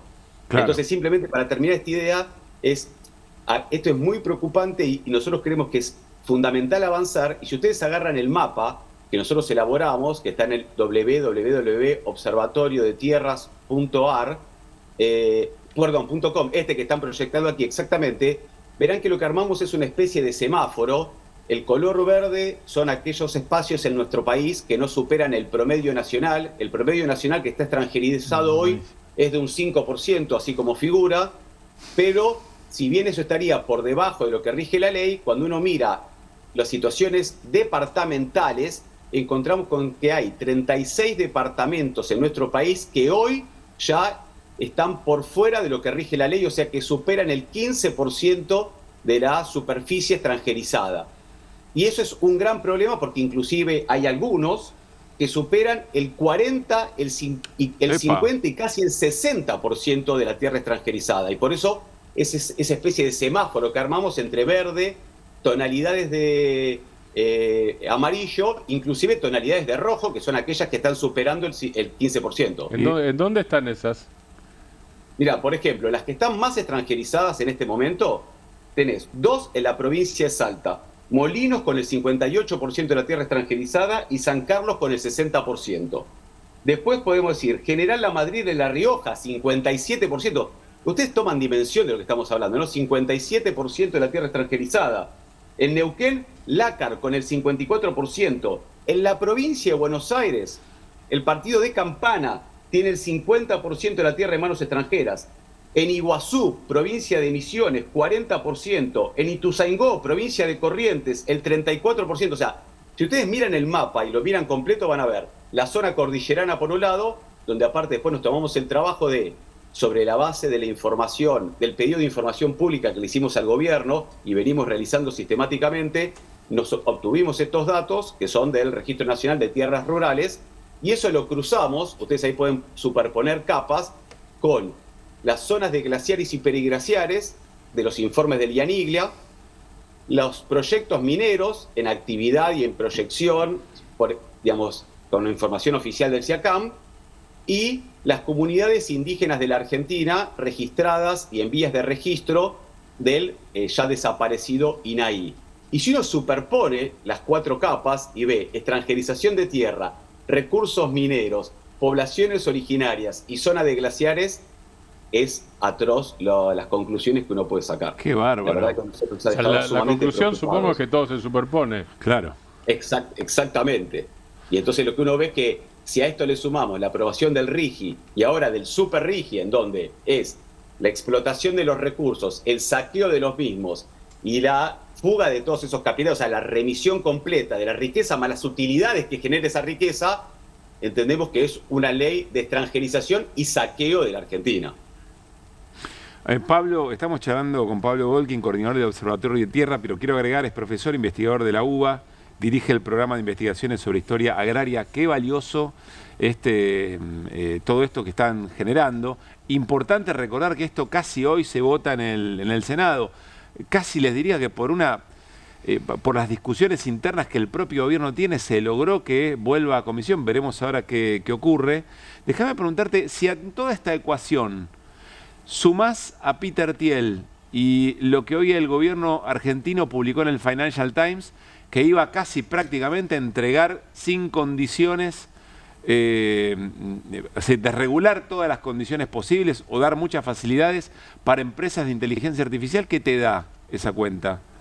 No, me da más preocupación aún. O sea, está claro que hay todo un proyecto, nosotros todavía nos conocemos y lo hemos estado siguiendo, pero a ciencia cierta yo no podría decir, o sea, así como hicimos este mapa y podemos garantizar en tal departamento hay tal nivel de extranjerización, el resto son suposiciones, así como ustedes van suponiendo, digamos, qué puede suceder. Pero esta idea de generar esta ciudadanía Gold que le han entregado a Peter Thiel, sumado a esta idea de transformar a la Argentina en un hub de inteligencia artificial, con esta situación en la cual además se estaría liberando la venta de tierras, inclusive con un proyecto, no sé si me imagino que lo habrá leído, de generar especies de países que compran, o sea, nuevos estados supranacionales que estén gobernados por estos magnates de las inteligencias artificiales, del Silicon Valley y compañía,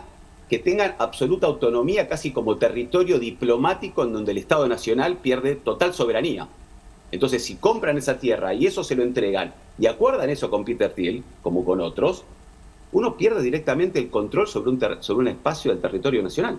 El Estado lo pierde absolutamente. Esto es parte de lo que a nosotros más nos preocupa.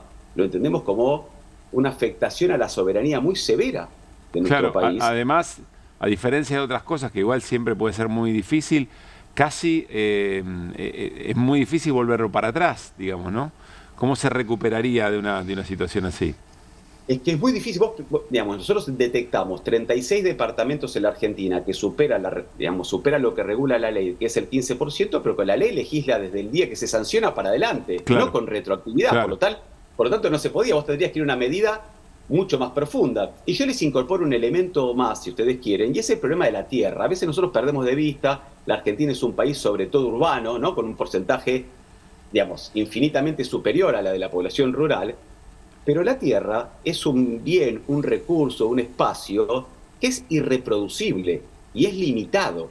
O sea, el que lo tiene, y uno no puede hacerlo. No es como el capital, no es como el trabajo, eso existe y existe en esa cantidad. Si uno le entrega, está perdiendo. Y aparte cuando le entregamos, porque por ejemplo el caso de Joy Lewis, ¿no? En donde es propiedad, tiene un espejo de agua al cual ha cerrado el acceso. Si llega a haber un conflicto, ¿por qué digo que también es un problema de soberanía? Porque ¿quién respalda atrás a Joy Lewis? No es un don cualquiera que viene, compra un pedazo de tierra. Tiene relaciones con jueces, tiene relaciones con la política, tiene relaciones con los estados de donde proviene. Por lo tanto, el peso a la hora de intentar modificar esa situación es mucho más costosa para un estado. Pablo, gracias. No, muchas gracias a ustedes por el espacio, por abrir, la posibilidad de que podamos seguir difundiendo y porque la pelea sigue abierta. O sea, hoy hemos logrado un pequeñito, ni siquiera un triunfo, un receso. Y entendemos que la batalla sigue abierta intentando que esto no se modifique. Bueno, seguiremos conversando en todo caso para cuando venga el próximo round. Abrazo grande, Pablo, en serio. Muchísimas gracias, abrazo para ustedes. Bueno, vamos a contraponer todo esto que estábamos hablando con Pablo desde el Observatorio de la Tierra, con Pablo Volkin. Vamos a contraponerlo con la figura del padre Mujica. ¿Por qué? Porque después de la tanda vamos a charlar con Walter Peña. Es director del documental Padre Mujica a la hora de la luz, que se estrena en Prime, en el stream. Ya se estrenó en realidad. Vamos a invitarlos, por supuesto, a verlo, pero sobre todo a conversar con él, porque tiene un conocimiento y un recorrido muy interesante, insisto, para contraponer estos mundos en disputa. Después de la tanda. ¿Pensás que las subastas no son para vos? Son para todos, porque podés comprar y vender desde donde estés de manera rápida, fácil y confiable. ¿Querés participar de nuestra próxima subasta? En Pilar contamos con Mimuni, nuestra herramienta digital de atención ciudadana para solicitar turnos, realizar trámites y gestionar reclamos de manera ágil y cercana. Descárgate la app o chatea con nosotros por WhatsApp a través de 11 52 38 68 64. Las 24 horas del día. También podés acercarte a cualquiera de nuestros puntos Muni de lunes a viernes de 8 a 18 horas y los sábados de 9 a 15 horas. En Pilar seguimos acercando el Estado a todos y todas las pilarenses. Pilar presente con futuro. Escobar no para de crecer en obras, salud, educación, seguridad, cultura, deporte, en cuidado del ambiente y recursos naturales. Escobar no para de crecer en la promoción del desarrollo local con políticas que fomentan la producción y el empleo, el acceso a la vivienda y a mejores condiciones de vida como las cloacas y el agua corriente. Seguimos consolidando este proyecto de transformación. El futuro en nuestras manos. Escobar Municipio.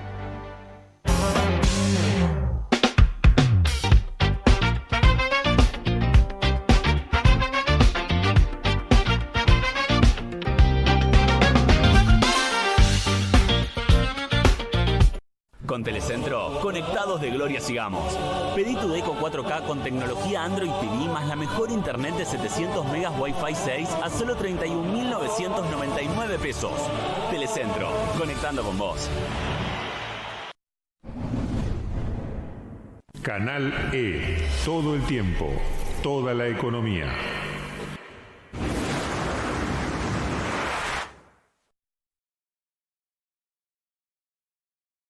Siempre hay algo detrás que ayuda a que las cosas sucedan. Y eso es lo que hacemos. Detrás de un buen asesoramiento financiero está la entidad líder del Cono Sur. Puente. Esta semana en Revista Caras, Vicuña y Lamote. Nuestro gran capital es la sensibilidad. Los galanes más deseados llegan a la calle Corrientes como amantes imposibles en Secreto en la Montaña. Messi y Antonella. Moda, amor y admiración a días del Mundial. Máxima Sorreguieta. Soldado de amor de su marido, el rey Alejandro. El reencuentro de Araceli y Suar en el estreno de Sotoboche. Todo esto y mucho más en Caras, que ya salió. Canal E. Todo el tiempo, toda la economía.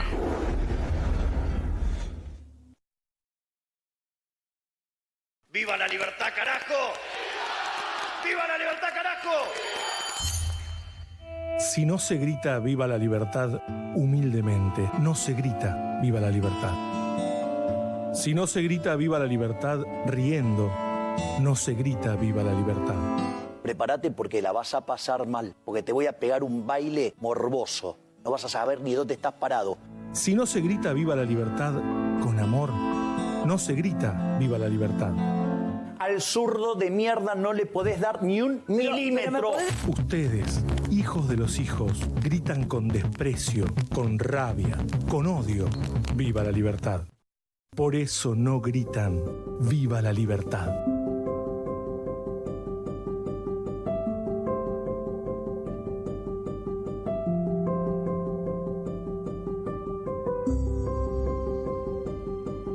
Suscríbete a Perfil en mi.perfil.com. Todos los días apostas por tu tierra.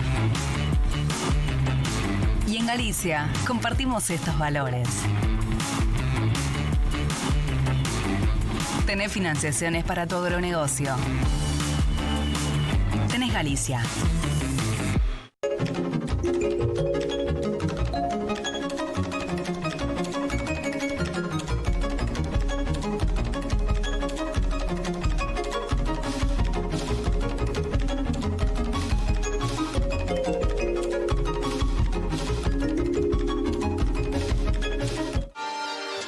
Perfil presenta 2 colecciones de cuchillos Smart Cut de excelente calidad. La colección oro rosado, hoja de acero inoxidable con recubrimiento color oro rosado, que mejora la resistencia al desgaste, a las rayaduras, a los golpes y a la corrosión. Y la colección gradiente, hoja de acero inoxidable con recubrimiento antidesgaste con un diseño moderno y colorido que hará lucir tu cocina.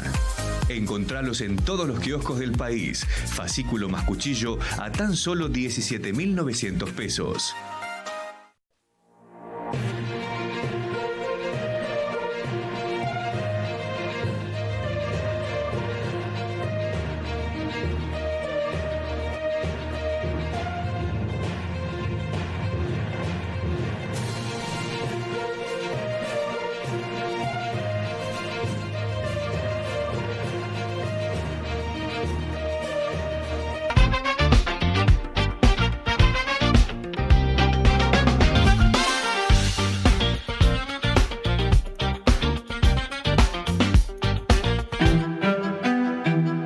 La miseria en todo el continente cambia de nombre, pero en todos lados tiene el mismo rostro. Eso que flota ahí y se llama pueblo, el sentir, que es distinto al entender, y el entender nunca va a ser completo. Nos replanteamos todo, íbamos a buscar en la Biblia, los profetas, él hacía política desde su fe. Un hombre que rezaba mucho y trabajaba mucho, ¿no? Y inclusive dentro de la misma iglesia hoy se lo reconoce más, ¿no? Al pasar el tiempo. Siempre decía que nosotros estábamos de paso. Dios siempre nos invitaba a hacer luz, ¿no? Ante la oscuridad de la muerte. A veces salgo y le hablo y le digo, estará con Dios juntito, le digo, porque lo que Él hizo, por todo. Ante cada necesidad buscaba el derecho. De darse todo Él a los demás, al otro. Y ese legado no murió en estos 50 años, se perpetuó. Una luz a la que tenemos que seguir. Por su capacidad de empatizar y sentir en carne propia esa vulnerabilidad. A uno lo pone en crisis, uno cree, y esto va para la política, para la dirigencia, de que ha hecho mucho y en realidad no hemos hecho nada.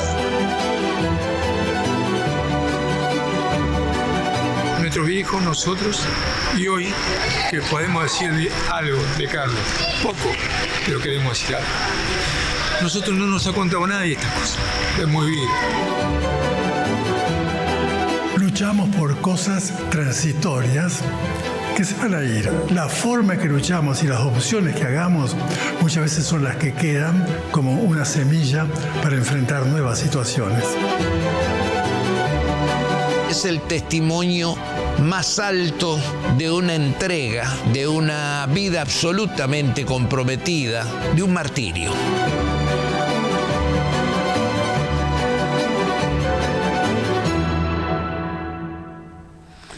Padre Mujica, la lucha y el compromiso a la hora de la luz es el nombre del documental que ya está en la plataforma Prime Video y estamos aquí con uno de sus autores, con Walter Peña junto con Nicolás Cuñas. Hola Walter, ¿cómo te va? ¿Cómo andas, Pablo? Muchas gracias por la invitación. Nos contaba Walter recién que se entra a la sección documentales de Prime y aparece en el primer lugar el documental sobre el padre Mujica y después viene el de Michael Jackson. Y después viene el de Michael Jackson. Hoy lo compartía con algunos curas de los barrios populares y decía primero Mujica, después Jackson, ¿no? El segundo Jackson. Sí, gracias a Dios. La película subió el 8 de mayo a Prime Video y casi desde que subió a los pocos días ocupó el primer lugar como documental en la plataforma y se está manteniendo hasta ahora, así que si Dios quiere... Pero ahora ya queremos que llegue al mes como número 1 en la plataforma, claro, ¿no? El 8 de junio que llegue a número 1. Para nosotros es un gran gusto y para los barrios y para las comunidades que el mensaje del padre Carlos Mujica vuele alto, ¿no? Y se lleve a distintos lugares del mundo. Hay una Argentina que a veces se quiere mostrar que muchas veces no tiene que ver con la Argentina más profunda de los barrios populares, ¿no? ¿Y qué capacidad de interpelar hoy un trabajo documental sobre el padre Mujica en este contexto además. Sí, Mujica construía comunidad ante esta realidad de tanto individualismo, por ejemplo. Mujica hablaba de amar al prójimo. O sea, digo, tomar a Mujica hoy es plantear como la oposición a muchas cosas que se dicen, digo, tanto en la Argentina como en muchos lugares del mundo, ¿no? Entonces es hablar de humanidad, ¿no? Es profundizar la humanidad en este tiempo que se profundiza tanta crueldad o tanta tecnología cruel, digamos, a partir de la última encíclica que sacó el Papa León. O sea, digo, cuando hablas de Mujica, hablas del sentido más profundo de comunidad y de humanidad, de ver. Con Mujica hicimos una gira por distintos lugares, hicimos muchas funciones comunitarias antes de que suba a la plataforma, más de 150 funciones, e hicimos una vuelta por los lugares que anduvo Mujica en Europa también. Una función en el Vaticano, una monja dijo, lo resumió con 3 palabras, que yo siempre me gusta repetirlo porque sintetiza mucho a Mujica. Ella dijo, para mí Mujica es testimonio, es salvación y es profecía. Y dijo, testimonio porque su vida es un testimonio, no hay dudas, ¿no? Él convierte su vida, viniendo de una de las familias más aristocráticas de la Argentina, y termina entregándola, no ocultándose, no yéndose, sino poniéndose a la luz y siguiendo la lucha. Salvación porque él salvaba a la gente de los barrios como hace un bombero, decía ella, ¿no? O sea, le trataba de conseguir un mejor trabajo, le trataba de conseguir una mejor casa, trataba de ayudar para que sea más digna la vida. Y profecía porque les mostraba a muchos que no veían a esa gente, que estaba esa gente. Entonces era un profeta que iba visibilizando gente que no se la veía. Bueno, de eso es Mujica, digamos. Y esa historia, que es de los años 74, hoy día tiene una fuerza y una potencia muy fuerte, porque hoy día lo que nosotros tenemos que hacer es profundizar humanidad ante tantas cosas. Asesinado el 11 de mayo del, ¿no? 74. Del 74 a la salida de la misa. En la puerta de la capilla. El otro día, ¿se acuerdan cuando García Cuerva, efectivamente en una misa en la 31, recordándole al propio Mujica, pocos días después, el Te Deum del 25 de mayo, y uno piensa en un mundo donde los líderes muy fuertes, muy potentes, están un poco en crisis. En la Argentina, la Iglesia Católica y muchos de los obispos y los curas están tomando un rol muy protagónico. La encíclica de León XIV, lo que fue la figura del Papa Francisco, hoy un documental como este, o repasar o volver a traer todo esto que contás, que es la biografía, pero también es ese trabajo en los barrios de Mujica, hace sentido, ¿no? Como en este cruce de caminos. Sí, yo creo que estamos como poniendo bien arriba de la mesa lo que fue el Concilio Vaticano II, como que algo de ese Concilio Vaticano... Está en el documental. Está en el documental eso, y digo, Francisco, Bergoglio, el cardenal que llega a ser papa, el Papa Francisco, lo expone fuertemente en su papado, ¿no? Y por eso la potencia que empiezan a tener, o la visibilidad que empiezan a tener más el equipo de curas de las villas y de barrios populares de la Argentina, esta mirada de una iglesia que mira mucho más a los barrios populares cuando había otra iglesia. Y también hablar de esa iglesia en la época de la dictadura, que también perdió mucha gente. Hubo una iglesia cómplice, como hubo una iglesia que dejó la vida. Hay más de 300 desaparecidos y asesinados de la iglesia en la época de la dictadura. Digo, este año se cumplen 50 años de Angelelli también, ¿no? Claro. De Monseñor. O sea, no solo mataban curas, religiosas, sino también obispos. Más allá de que había una iglesia cómplice también. No solo cómplice, sino que además los capellanes militares santificaban la muerte en primer lugar de los obispos. Por eso claro. Digo, esa mezcla, esa dualidad que había en ese tiempo, creo que el papado de Francisco pone arriba de la mesa otra idea, y en el caso específico de Mujica, nosotros decimos, la película se llama Mujica, la hora de la luz, porque también es a la hora de la luz para la iglesia Mujica. O sea, Mujica también estuvo un poco entre las sombras durante muchos años. Nosotros lo mostramos en el documental. En un momento mostramos lo que es adentro del seminario de Buenos Aires, a donde se forman para ordenarse como sacerdotes, el cuadro a donde están todos los años los sacerdotes que se van ordenando, como los egresados, digamos, de una universidad, que sacan esa foto. La foto de Mujica había sido arrancada de ese cuadro y estuvo mucho tiempo sin la foto de Mujica, los egresados de ese año, digamos, los que se ordenaron ese año. Y la foto que está puesta ahora, se nota la diferencia de que no es la foto igual que las otras. Walter, en las críticas, no de Milei, porque Milei no dijo nada, pero en las críticas de gente que está alrededor de Milei, muy cercana respecto de lo que pasó en el Te-Deum, alguien dijo de García Cuerva un político con sotana, o está haciendo política con sotana. Olvídate de García Cuerva, pensemos en la imagen de Mujica. La historia del testimonio de Mujica, ¿qué le dice a eso? La relación entre la política y la iglesia. Es que cuando vos hablás de evangelio, hablás de humanidad, hablás de dignidad, hablás de mejorarle la vida a la gente.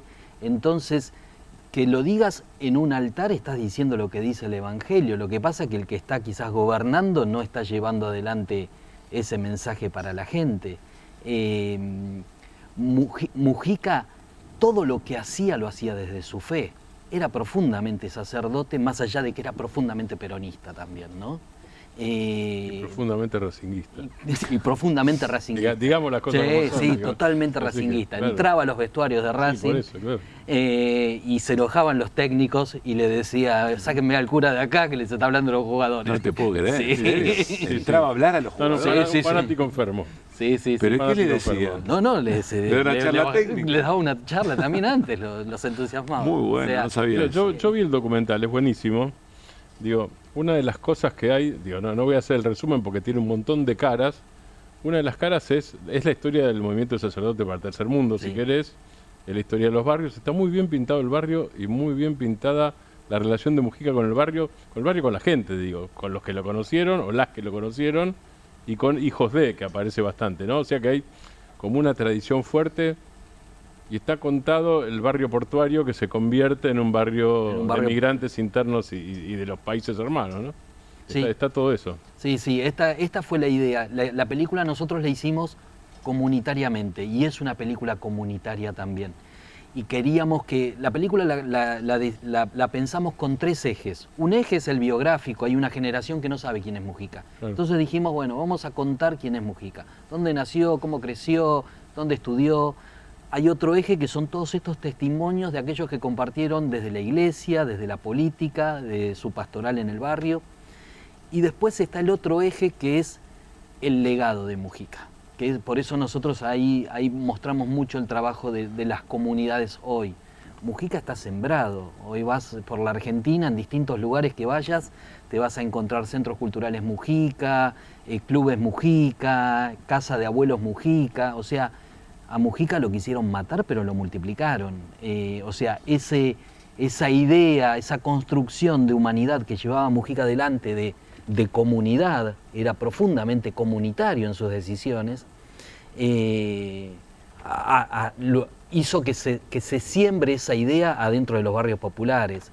Yo a veces digo que nosotros veníamos trabajando con una serie televisiva por televisión pública hace unos años atrás, que hacíamos que era Ser Esencial y lo hicimos en plena pandemia. Y decíamos, el nivel de solidaridad que hay en la pandemia a veces no hay en otros sectores sociales. O sea, cuando un vecino en un barrio se contagiaba de COVID en ese tiempo, había 5 vecinos que le llevaban la bolsa de comida. Y en otros barrios o en otros lugares no te dejaban entrar al edificio. No sé si se acuerdan lo que sucedía. Bueno, esa construcción, esa vida comunitaria que se afianza ante la adversidad, Mujica era un constructor de eso, ¿no? De esas comunidades. Esa renuncia que hace Mujica al Ministerio de Bienestar Social, tan popular y masiva con toda su comunidad, diciendo, yo estoy en este lugar porque voy a ser la voz de ustedes en esa mesa. Y ahí, mi voz firma la sentencia de muerte. Bueno, claro, es la otra cosa, ¿no? Claro. Renunciando a López Rega. Renuncia a bienestar social, pero dice, esta voz que soy yo ahí, no la están escuchando. Si no están escuchando mi voz, no sirve. Me bajo de acá. Y lo hace ante todos, y bueno, y eso lo lleva a donde lo lleva después. Walter, gracias por haber venido. Recordamos, ya está el documental en la plataforma Prime Video de hace varias semanas, está el número 1, hay que sostenerlo ahí, arriba hay Michael Jackson, a la hora de la luz y con un elenco tremendo, ¿no? Bueno, veíamos a Víctor Laplace, Marina Ross, pero León Gieco, sí, está León. Víctor Laplace va relatando. Víctor va contando un poco la historia de Mujica, León está ahí como... León, cuando lo llamamos a León le dijimos, esto lo cuento muy rápidamente, cuando lo llamamos a León, dice, pero yo no lo conocía Mujica. Le digo, pero León, vos hiciste una canción que se llama Los Guardianes de Mujica. Dice, sí, porque la obra me conmueve. Le digo, bueno, vos sos el legado de Mujica. Nosotros queremos que en esa parte estén todos los que son el legado de Mujica. Marilina sí fue amiga del padre Carlos.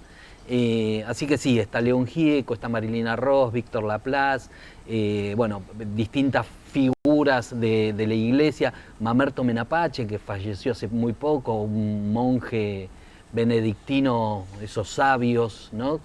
Donde Mujica hacía sus retiros espirituales en Los Toldos.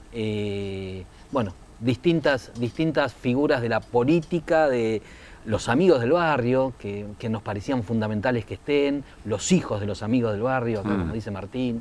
Así que bueno, nada, para eso es para disfrutar y para interpelarse un poco. Gracias, Walter, por haber venido. Gracias por el espacio. Y éxitos. Gracias. Pausa, ahí estamos. ¿Pensás que las subastas no son para vos? Son para todos, porque podés comprar y vender desde donde estés de manera rápida, fácil y confiable. ¿Querés participar de nuestra próxima subasta? En Pilar contamos con Mimuni, nuestra herramienta digital de atención ciudadana para solicitar turnos, realizar trámites y gestionar reclamos de manera ágil y cercana. Descárgate la app o chatea con nosotros por WhatsApp a través de 11 52 38 68 64, las 24 horas del día. También podés acercarte a cualquiera de nuestros puntos Muni de lunes a viernes de 8 a 18 horas y los sábados de 9 a 15 horas. En Pilar seguimos acercando el Estado a todos y todas las pilarenses. Pilar presente con futuro. Escobar no para de crecer en obras, salud, educación, seguridad, cultura, deporte, en cuidado del ambiente y recursos naturales. Escobar no para de crecer en la promoción del desarrollo local con políticas que fomentan la producción y el empleo, el acceso a la vivienda y a mejores condiciones de vida como las cloacas y el agua corriente. Seguimos consolidando este proyecto de transformación. El futuro en nuestras manos. Escobar Municipio.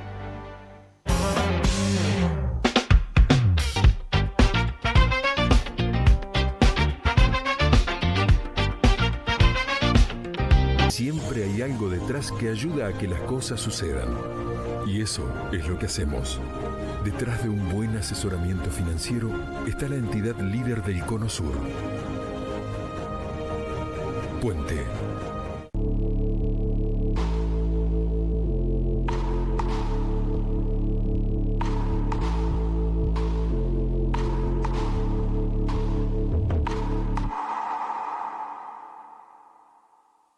¿Necesitas llegar tranquilo a fin de mes? Tené un préstamo 100% online con WeCred. Te damos un préstamo personal de hasta 600.000 pesos. Acreditación por CBU dentro de las 48 horas. Mínimos requisitos. Cuotas fijas en pesos. Rápido, simple y seguro. Ingresá ahora en wecred.com.ar. Canal E. Todo el tiempo. Toda la economía.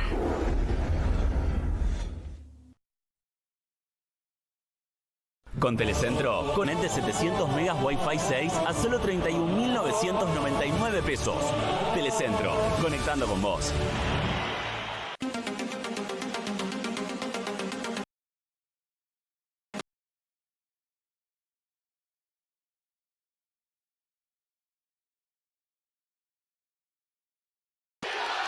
¡Viva la libertad, carajo!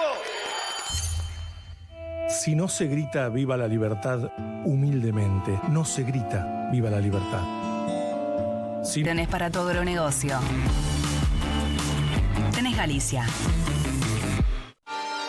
Perfil presenta 2 colecciones de cuchillos Smart Cut de excelente calidad. La colección oro rosado, hoja de acero inoxidable con recubrimiento color oro rosado que mejora la resistencia al desgaste, a las rayaduras, a los golpes y a la corrosión. Y la colección gradiente, hoja de acero inoxidable con recubrimiento antidesgaste con un diseño moderno y colorido que hará lucir tu cocina.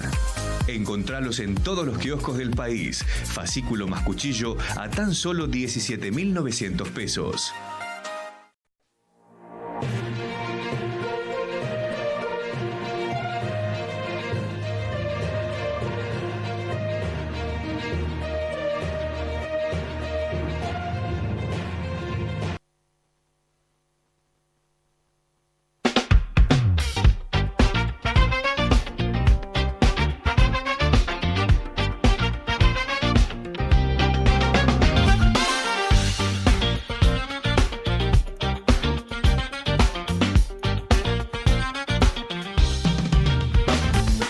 Seguimos en QR y Guido Bambini nos trae la realidad del presente de las economías regionales. Con esta portada, miren.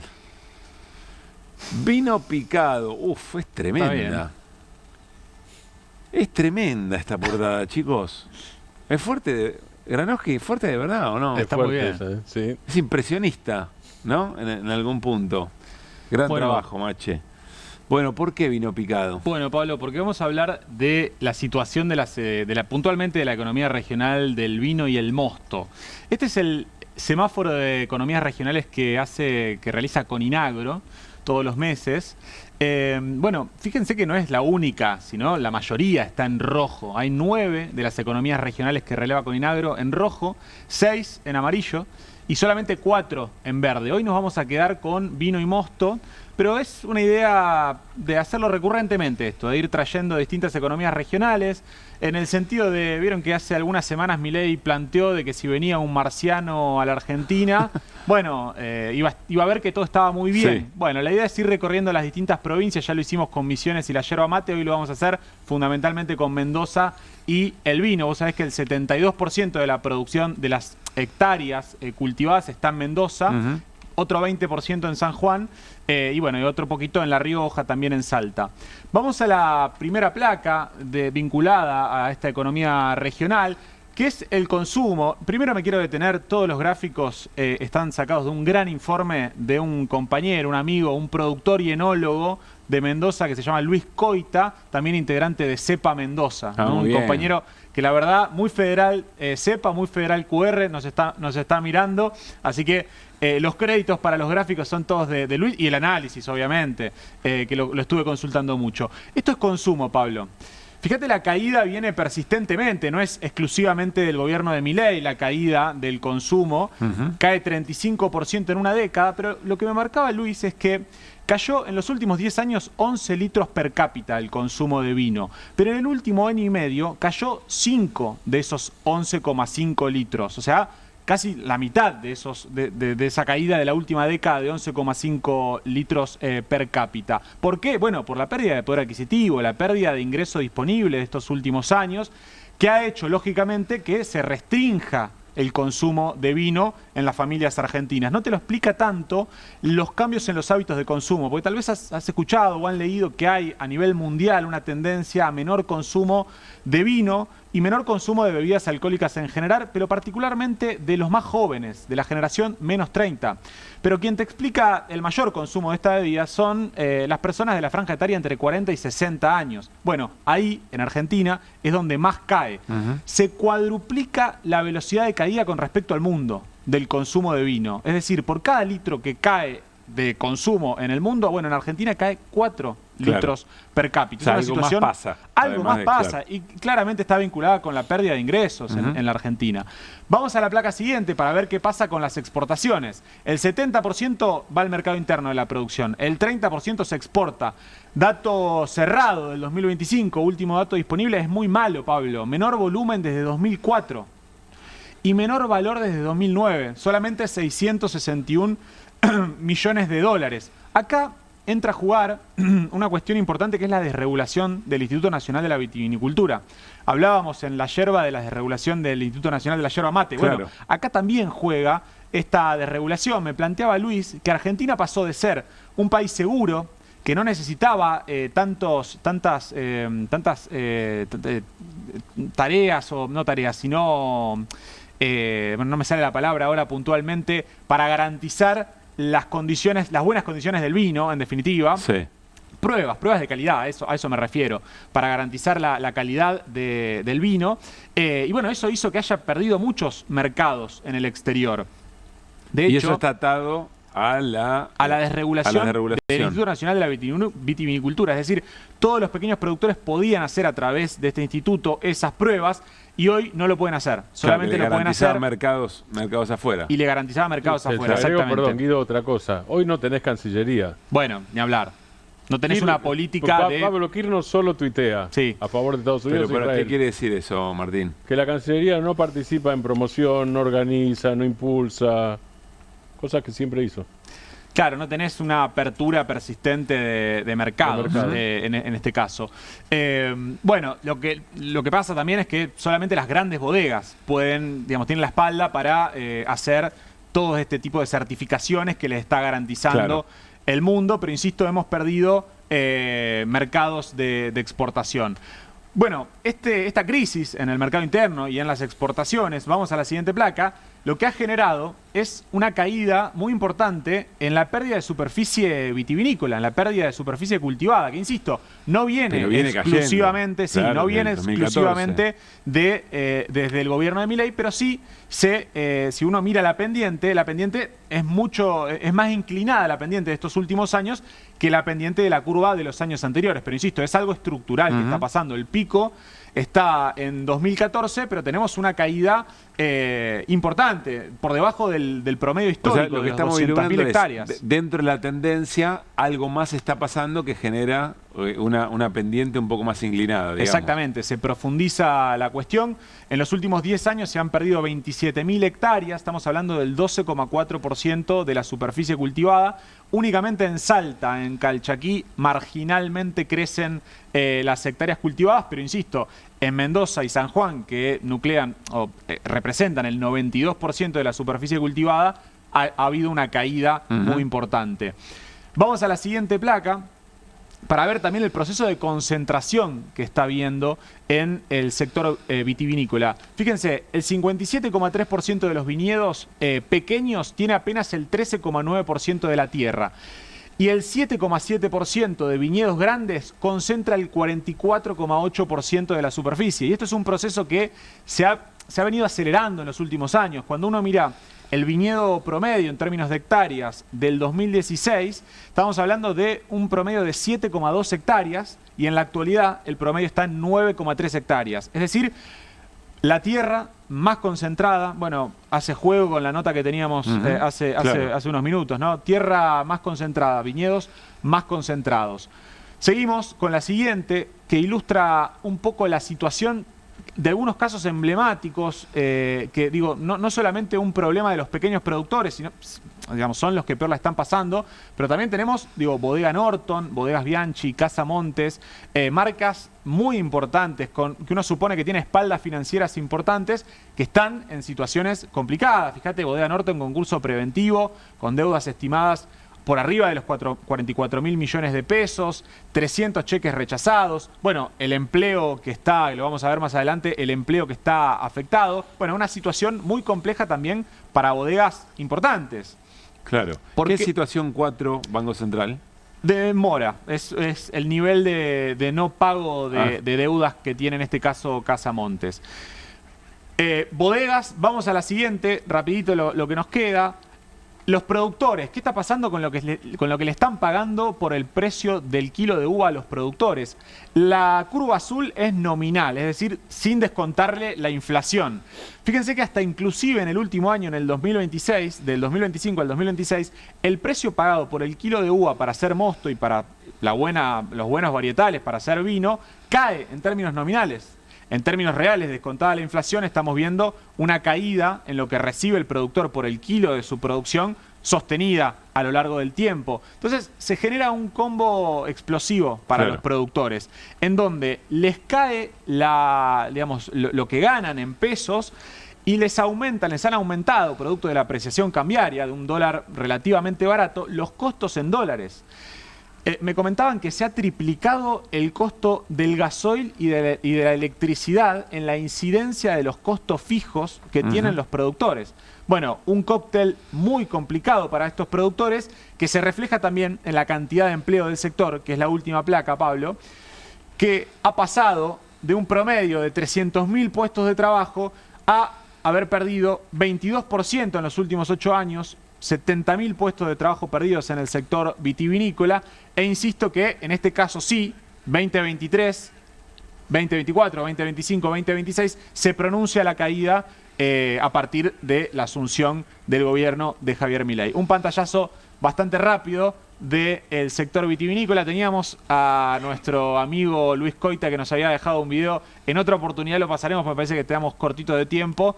Pero bueno, un pantallazo general, en este caso, de una economía regional muy paradigmática de la Argentina y de Mendoza. Gran trabajo, Guido, e interesante que podamos periódicamente detenernos en esas economías regionales que le dan también un sentido, una identidad productiva a un país como la Argentina. Bueno, nos empezamos a despedir y nos vamos a ir con el scroll de la noche. Claro, estamos ya entrando al Mundial. Próximo jueves, dentro de una semana, vamos a estar hablando a esta hora, Granoski, obviamente, de lo que fue la fiesta inaugural, del partido inaugural, etcétera, etcétera.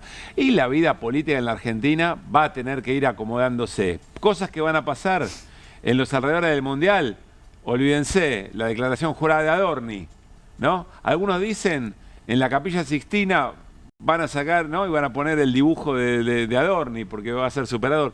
Pero hay dirigentes políticos que se ponen la camiseta y encuentran una manera de llamar la atención. Virginia Gallardo, correntina, diputada nacional de La Libertad Avanza. Miren esto.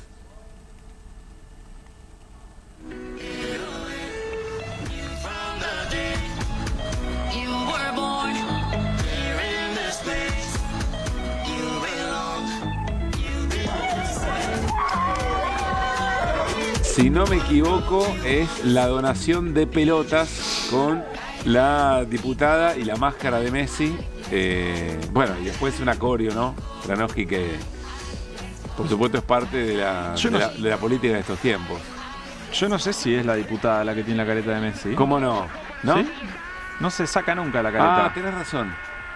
Puede ser, ¿eh? Sí, no se nota. A mí me da la sensación de que ni siquiera fue a entregar las pelotas. ¿Cómo se llama? Un doble de riesgo. Claro. Ah, muy bien. Mirá, es raro. Ese paso no me suena. ¿Cuánto de esto vamos a tener? Espero que poco, francamente. No se la ve en ningún momento. No se la ve en ningún momento. No sabemos quién es. No se la ve en ningún momento. Misterio. Bueno, claro, viene el Mundial. Tal vez es Martín, Messi, hay que encontrar, ¿no? Maneras de sobresalir, porque después, si es por ir a argumentar políticas públicas, en fin. Y ya que estamos, una canción del Mundial, a ver. ¿También? Dale que falta una semana, guacho, escuchá.